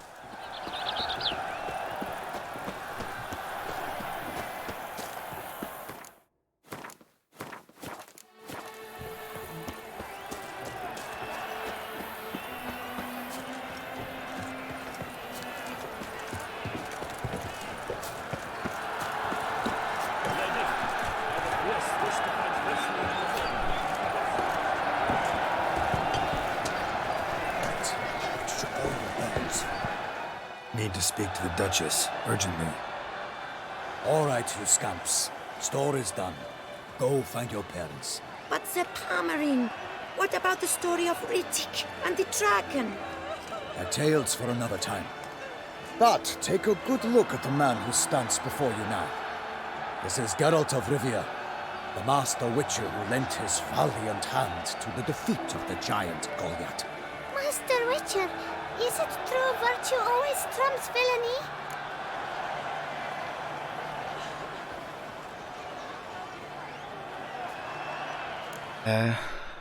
No, it doesn't. But it's still worth it trying. I think it's important to be truthful. Like, especially to children. Otherwise you're gonna end up with children who, like, you know, kind of like romanticize the word and then are like super shocked when something bad happens. All the voice acting is so good except for the kids though. I kind of wonder if they had actually like adults to the kid voices. Because it's often done to have like women do kid voices. Not always. Could go either way. Sometimes virtue wins, sometimes villainy gets the upper hand. Still worth being good. But why? If it doesn't mean you'll win. Palmerin's story. Think back. A decent man attracts other good folk, makes friends he can count on. A rogue? Well, he can only count on other rogues.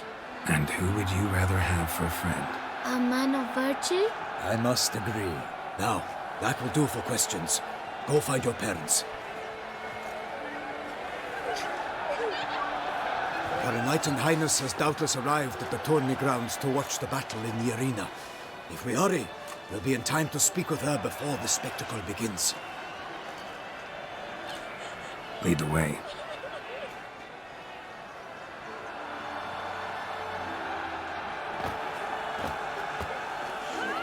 Who's fighting? Nilfgaardian gladiators? Close, but not quite.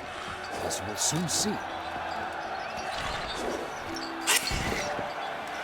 Someone's gonna fight a Shaelmar with almost bells on its tail to confuse it, slow it down? Whatever is the problem? The beast is a gift from the Emperor, no less.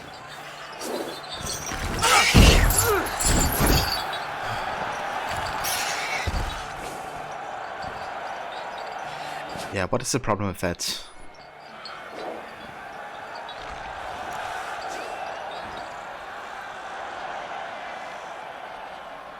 Shouldn't torment the beast. How would you like to be dumped in an arena, blindfolded with a string of bells dangling from your ass? Pity a monster. You, a witcher? I slay monsters who are a threat to humans. You're out to humiliate one to entertain a crowd. No knight will gain any glory from this.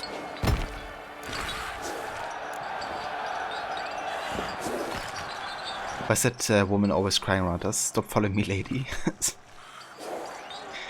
Yeah, cry somewhere else, please. Yeah. That's what I love about Geralt, like he might be killing monsters, but that doesn't mean he can't have pity for them.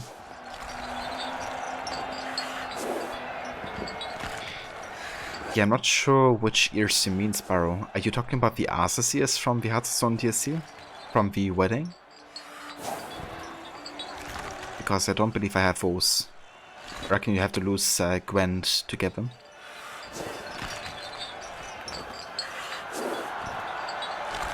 Plus there might be a powerful sage stuck in it. Maybe. Yeah, I didn't lose the Gwent games, so that's why I didn't get the ears, I guess. Couldn't bring myself to lose, you know, Gwent.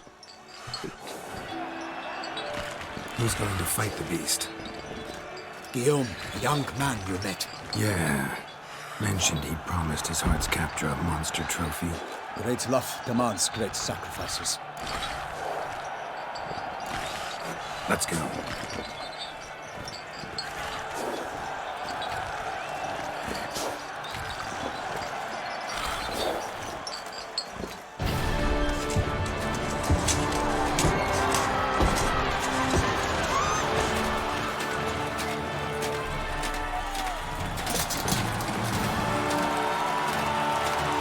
Oh, he's gonna get wrecked. He's happy now, but he's gonna get his ass beaten. I dedicate my imminent victory to fair Lady Vivian.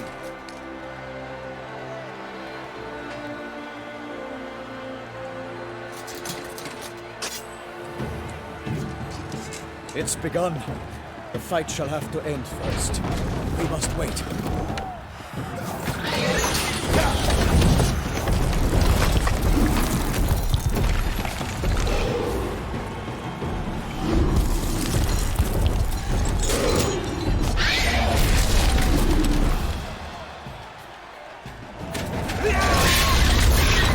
Got a bad feeling about this.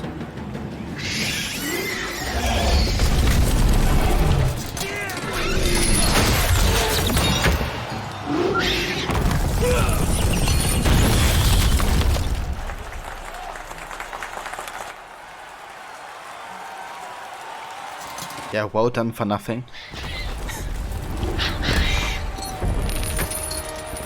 Damn it.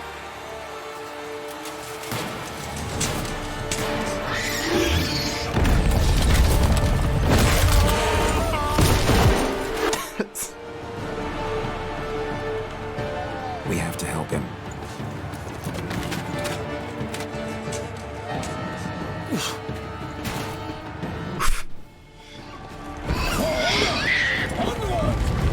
Gotta keep it down.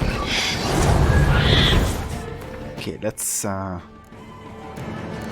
mean, I assume this is an Elementar, maybe? I'm not quite sure.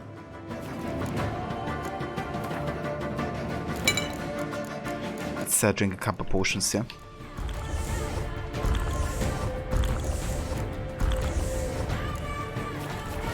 Alas, for Nightling, the beast is louder. Let loose a roar and knocked him to earth. Then down came the Witcher in one mighty bound to give fight to the beast. Its plans confound.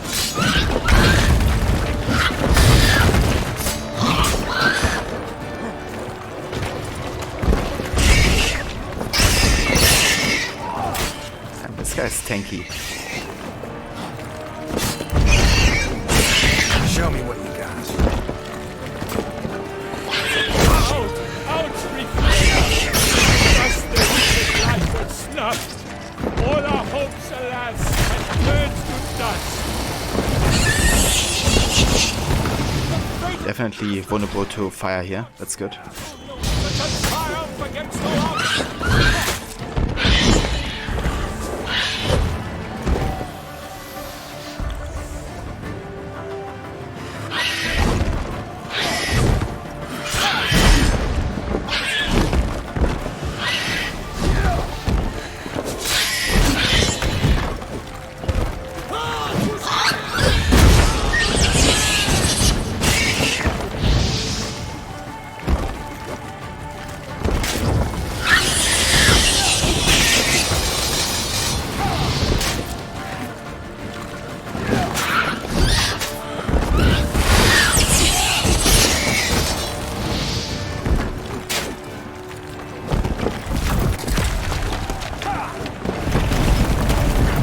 Jesus Christ.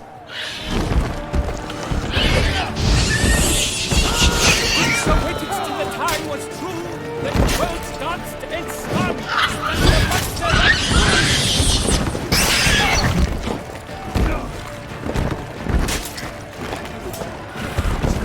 Okay, stop shitting yourself, please.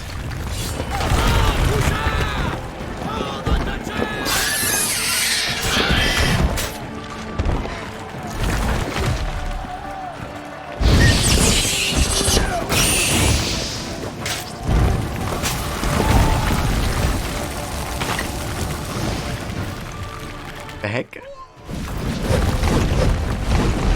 was about to say, did it like bucket to the ground or something?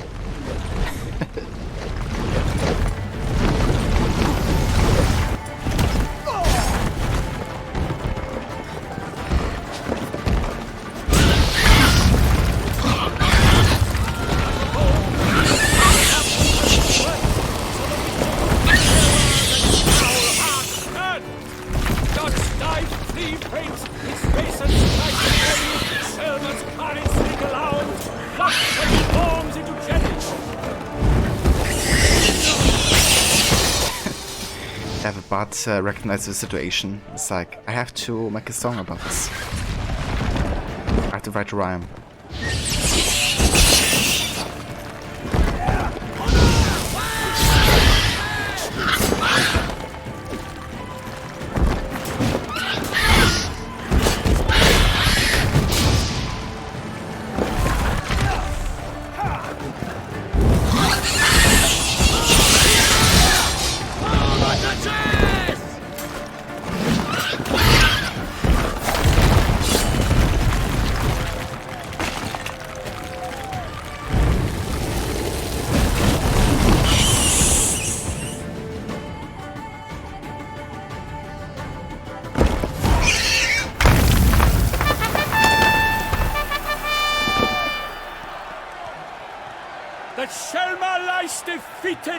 Geralt of Rivia, master of the witchering trade.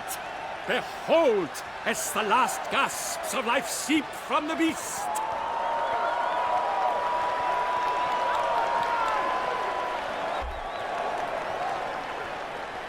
Master Geralt, do what you must. Finish the deed! I'm gonna kill the Shaman. Otherwise he's just gonna be tortured even more. It suffered enough.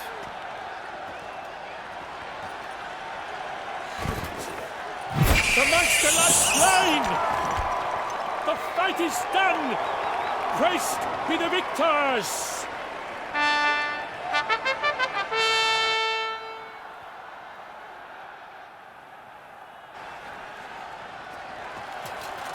Guillaume.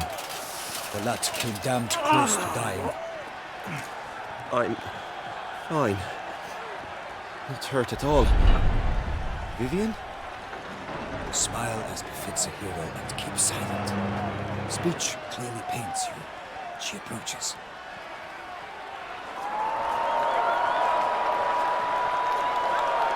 Geralt. We must talk.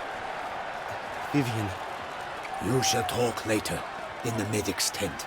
Geralt, magnificent, breathtaking. Your Grace. We knew that to summon you was a brilliant idea. We are delighted, ravished to have struck upon it. And I'm truly, honored. See to our young hero. Hop, hop. For we must make off with Geralt. We should talk. We had been long awaiting your arrival. Had nearly lost hope. Then suddenly, that entrance, so spectacular.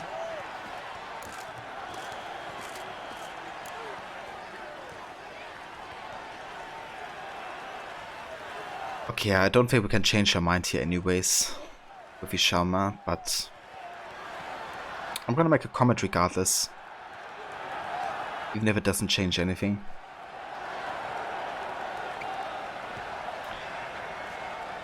Baron keeps shouting for the Duchess as if Ishalma was a hired assassin. My guy is not that serious. Yeah. I guess he does everything for the Duchess. He always bad, but you can't remember what happens to it. Yeah, I think I spat it last year, like 2 years ago when I played it. I don't remember exactly, but I think it just gonna keeps on being used for tournament purposes. So I figured, you know, might as well spare more suffering. Great Guillaume, he's so annoying. He's definitely a bit full of himself, I guess, a little bit. Was a way kind of like celebrated himself fighting against a Shama who's like, you know, confused and he barely has done anything. Definitely a case of celebrating too early and then getting your ass kicked. Your Grace. Shaelmars are dangerous creatures, even to knights in full plate armor. Nonsense. In Toussaint, knights have battled beasts for mere glory since time immemorial. True. Guillaume suffered a few bumps, scars, and bruises, but in return gained eternal glory as he who slew the monster. What about the crowd? Say the Shaelmar had vaulted into the stands. Would have been a massacre. Geralt, though we value your fortuitous intervention in the arena, we would remind you your services have been retained, and as shall soon become clear, you will be generously compensated for completing another task altogether.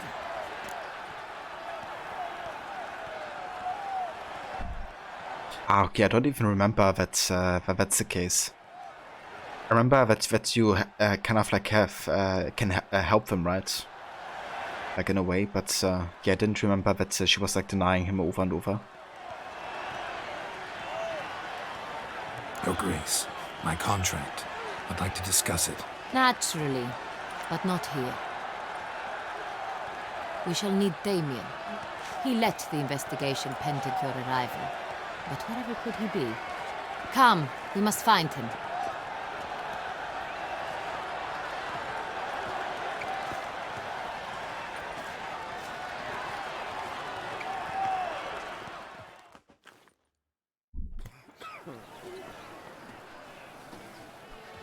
Tell us, have you come alone?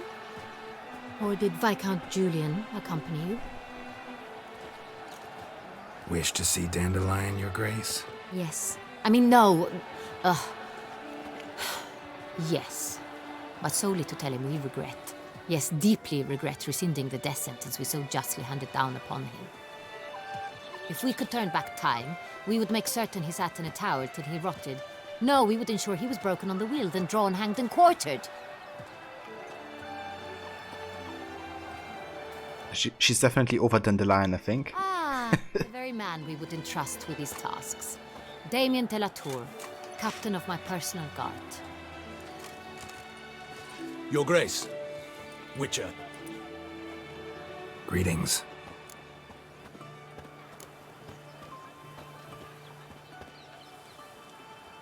Sorry to have to tell you, but the guardsman handling the last victim's body... I know already. The creature in the cellar of Corvo Bianco. Was it the beast? No. A Bruxa, a kind of vampire. Not the beast, but tied to it in some way. You know this how? Through careful analysis of the evidence, both on the riverbank and at Corvo Bianco. Do you mean to insinuate the investigation thus far has been sloppy? Geralt insinuates nothing of the sort. We must listen to him attentively. Man, those glasses. I love it. Dandelion, Dandelion, why are you the way that you are? Yeah, I guess he just can't help himself. At least he found his true love now, though. I examined the body of the beast's last victim. Might have found something, need to analyze it. A quiet place, that's what I could use most right now. And maybe the help of an alchemist or a mage. Also like to hear all you know about the previous victims. Take it Sir de la Tour is my man for that. Firstly, call me Damien, please. Secondly, you should know I spoke against summoning you here. I've heard much about you. You bring trouble, or thus far have, always. And we've enough trouble as it is. Yet we are capable of defeating the beast on our own, without an outsider's help. I've no doubt about it. Damien, we settled the matter of the Witcher's employ some time past. Definitively. Since you have broached it nonetheless, let us discuss Geralt's pay. Are the legends true? Do Witchers usually demand that which you find at home, yet did not expect?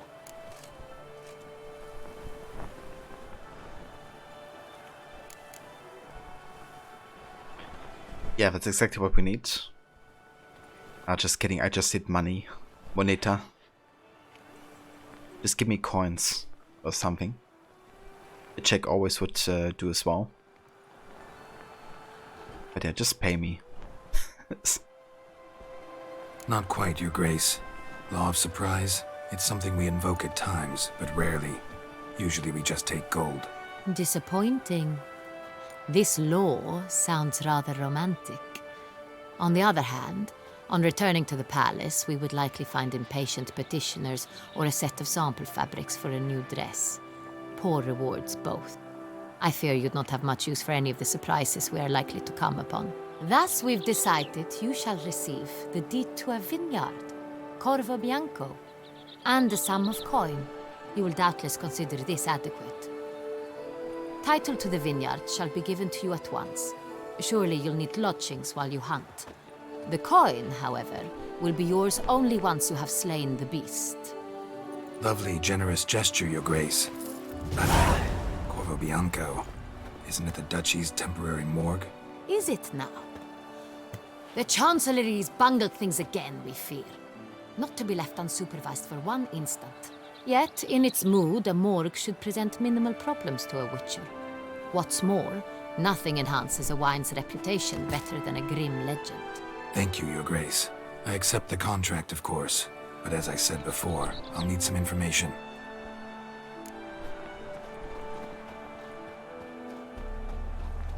Hell yeah.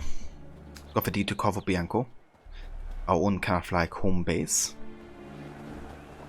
Coins, grand cards either would do. Yeah. I mean, Gwent cards are always worth more for me than money.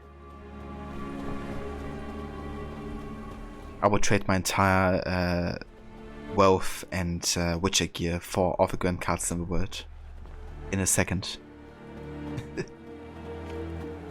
Just become a full-time Gwent card player. That's Garrett's true calling. How did it start? Who was the first victim? Crespy was the first to die. He was famed once for his many glorious tournament victories. Then he grew old, hung up his sword, and took to winemaking. Crespy was not loved by the wine merchants. He was ruthless in business and thought to cheat many a time. He asked us for a dispensation from all court ceremonies. We did not grant it. We could not. Once you've taken the oath of a knight, you remain a knight till death. How'd he die?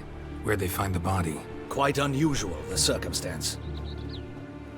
He was at a feast when suddenly one of his fellow feastgoers noticed he was missing. The town watch found him an hour later. On his hands and knees, propped against the town pillory, his sword hanging from his neck. He had died of wounds inflicted with claws, not a weapon. Blows of great force.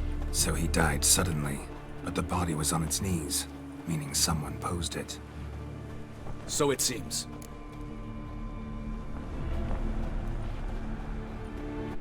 Unless it's poor fucking infantry. Yeah. Nobody needs that kind of card.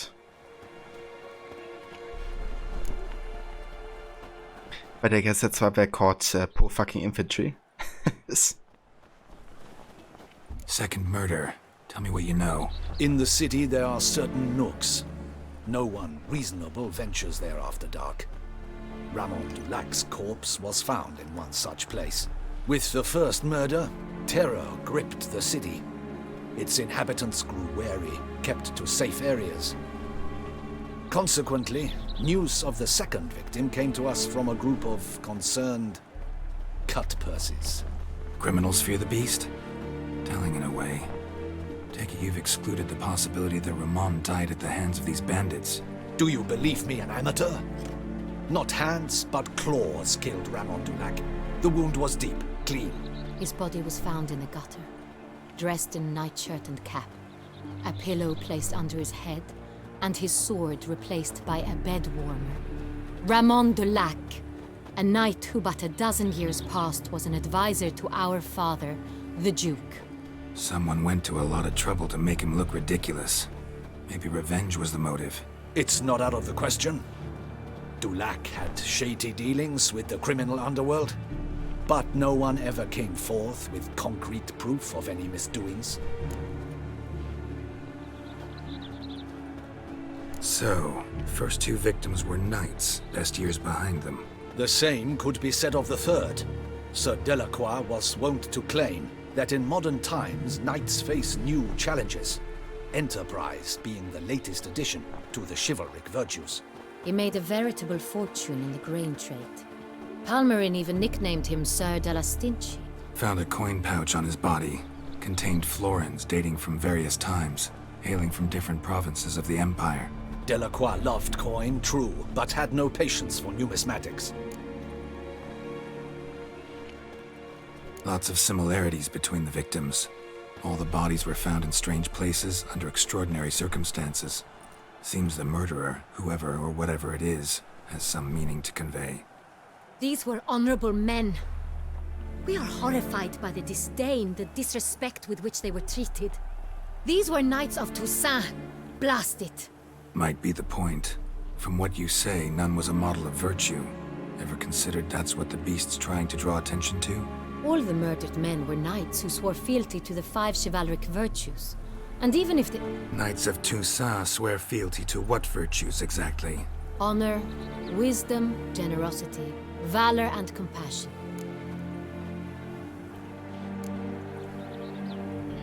Alright, we can even be a knight ourselves, right, at some point of this DLC, I think? If we fulfill all of these virtues. 5 virtues. Why are they so important to your knights? Strange question. Your Grace, forgive me. I'm a foreigner trying to understand another land's customs. You are forgiven. According to legend, the virtues we cultivate were bestowed upon us by the Lady of the Lake. How we truly came to espouse them, none remember. In Toussaint, we believe men of low birth should be simple-hearted and obedient. We expect much more, however, of our knights. They are to be soldiers and courtiers, lords and servants. Thus, the need for clear moral guidelines. At the time of his dubbing, a knight vows to demonstrate throughout his life honor, wisdom, generosity, valor, and compassion. Beast seems to be pointing up moral decay, denouncing it. Victims were all humiliated. Might have been murdered to emphasize their lack of specific chivalric virtues. Honor compromised by the pillory. Wisdom by ridicule. Generosity by a coin pouch shoved down a throat. It seems to fit, true, though not perfectly. Can't discount the theory if it's on the lips of everyone in town. Say our reasoning's right. Next murder will be just as showy and denounce the victim's lack of the fourth virtue, valor. We can also assume that victim will be an elder knight. Let's think. At the moment, all the knights are either at the tourney grounds or in the palace gardens. Our annual hare hunt shall begin there shortly. Have you heard of the custom? Milton mentioned something. Seemed excited to prance around in a bunny costume. Not sure why. Hang on. Strange circumstances. A knight advanced in years. The famed cowardice of rabbits. Could it be that simple? Is Milton de Peyrac-Peyren the next victim? Milton also knew Delacroix. Told me so down by the river. Damien! To miss something so obvious. De Peyrac-Peyren, Crespi, Delacroix, and Delac formed a knightly team. It was years ago, but... You can jump a tourney, and at one point you can get a special sword if you follow the virtues. The virtues are based on various decisions you make throughout the story, and they're not pointed out to you or hinted at for you at all. Ah, that's right. You get Erendite right from the Lady of the Lake. I think last time I actually got that, even though I didn't even look up which choices I had to get right. But I really want to get that sword because of how good it is, right? It's like the best sword in the game, I think. Since it kind of like scales with you, the more you kind of like kill people, I think, or like monsters.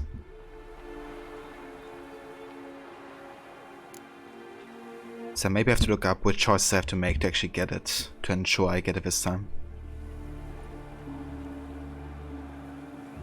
They were a team? They were close friends, tightly knit, and as such earned the trust of our father, the Duke.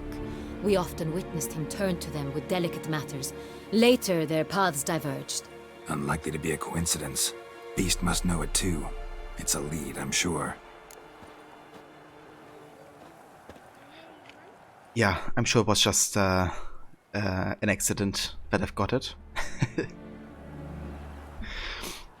But yeah, definitely want to make sure to get that sword. It's just too good to miss out on.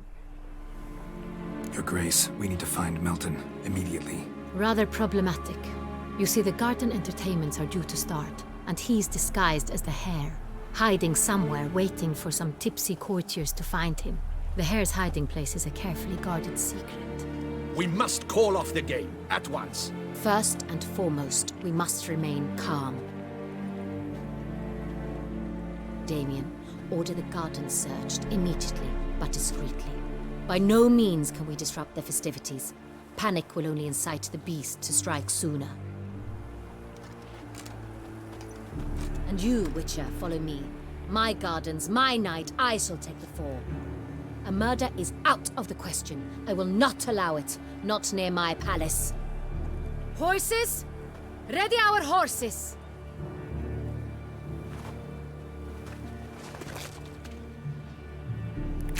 Your Grace!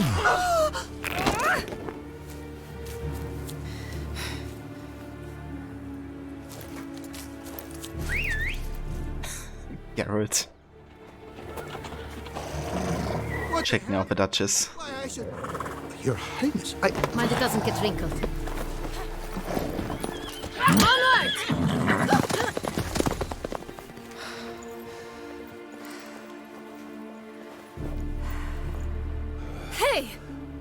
That is silk!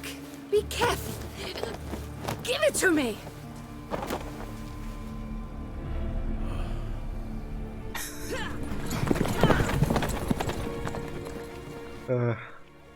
Amazing.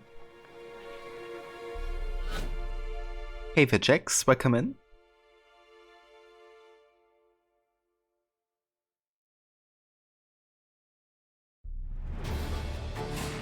Let's go!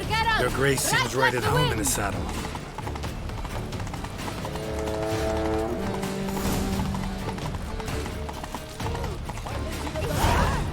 Clear a path! Clear the way, I said!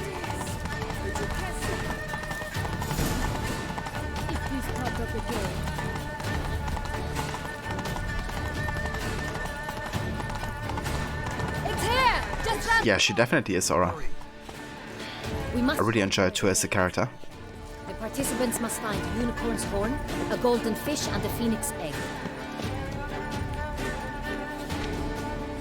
Okay, guys. However, With these in hand, they can deduce where the hare, Milton, hides. Meaning they need to find those things too. We've no other option, but time is of the essence, so we shall have to break the rules. okay. So before we head into the next quest here, I'm actually gonna take a save. And yeah, this is also what we're gonna call it for tonight, because it's getting quite late over here. And I reckon going deeper into the quest will probably end up being like another half an hour or so of playtime. So yeah, I don't really like, you know, like calling it in the middle of a quest. But I've been waiting on it for like the past 20 minutes or so. So yeah, that's where we're gonna call it for today, because we can have a save here. This is my first time playing, or did I play the game before? So this is my third time playing for the game, actually. Yeah, I played the first time 2017. And then 2 years ago I did my second playthrough of the game. So I know the game quite a bit already. But yeah, it's still like such a great game to play through. Still don't get tired of it. Even though I played through it like for so many hours at this point.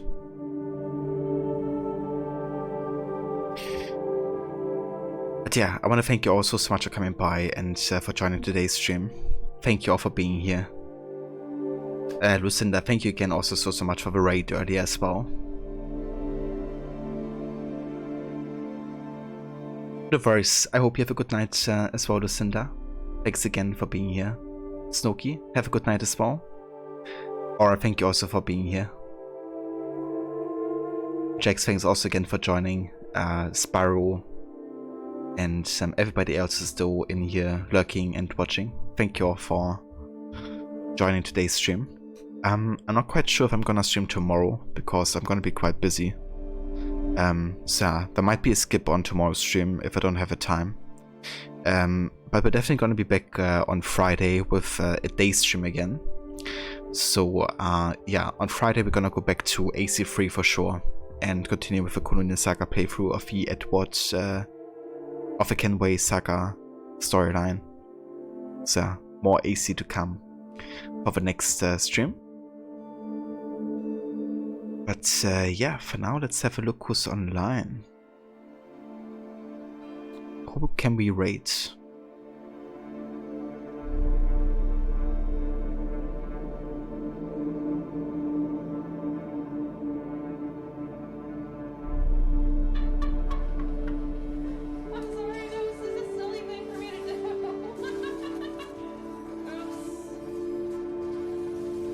Okay, how about we say hi to Rune Moon? She's a friend of Ketchup, I think. I haven't really checked out many of her streams before, but I see her quite often in playing Ketchup's streams. So I think I'm gonna say hi there. She's gonna be playing some Ratchet and Clank, and seems to be enjoying it quite a bit from the laughing I just said. So we're gonna go say hi there. If you wanna come along with a raid and say hello, you're also free to use these raid emotes. And yeah, I shall catch you guys next time for some AC3. Until then, hope you have a great rest of your day or night. And yeah, I shall catch you next time. Take care.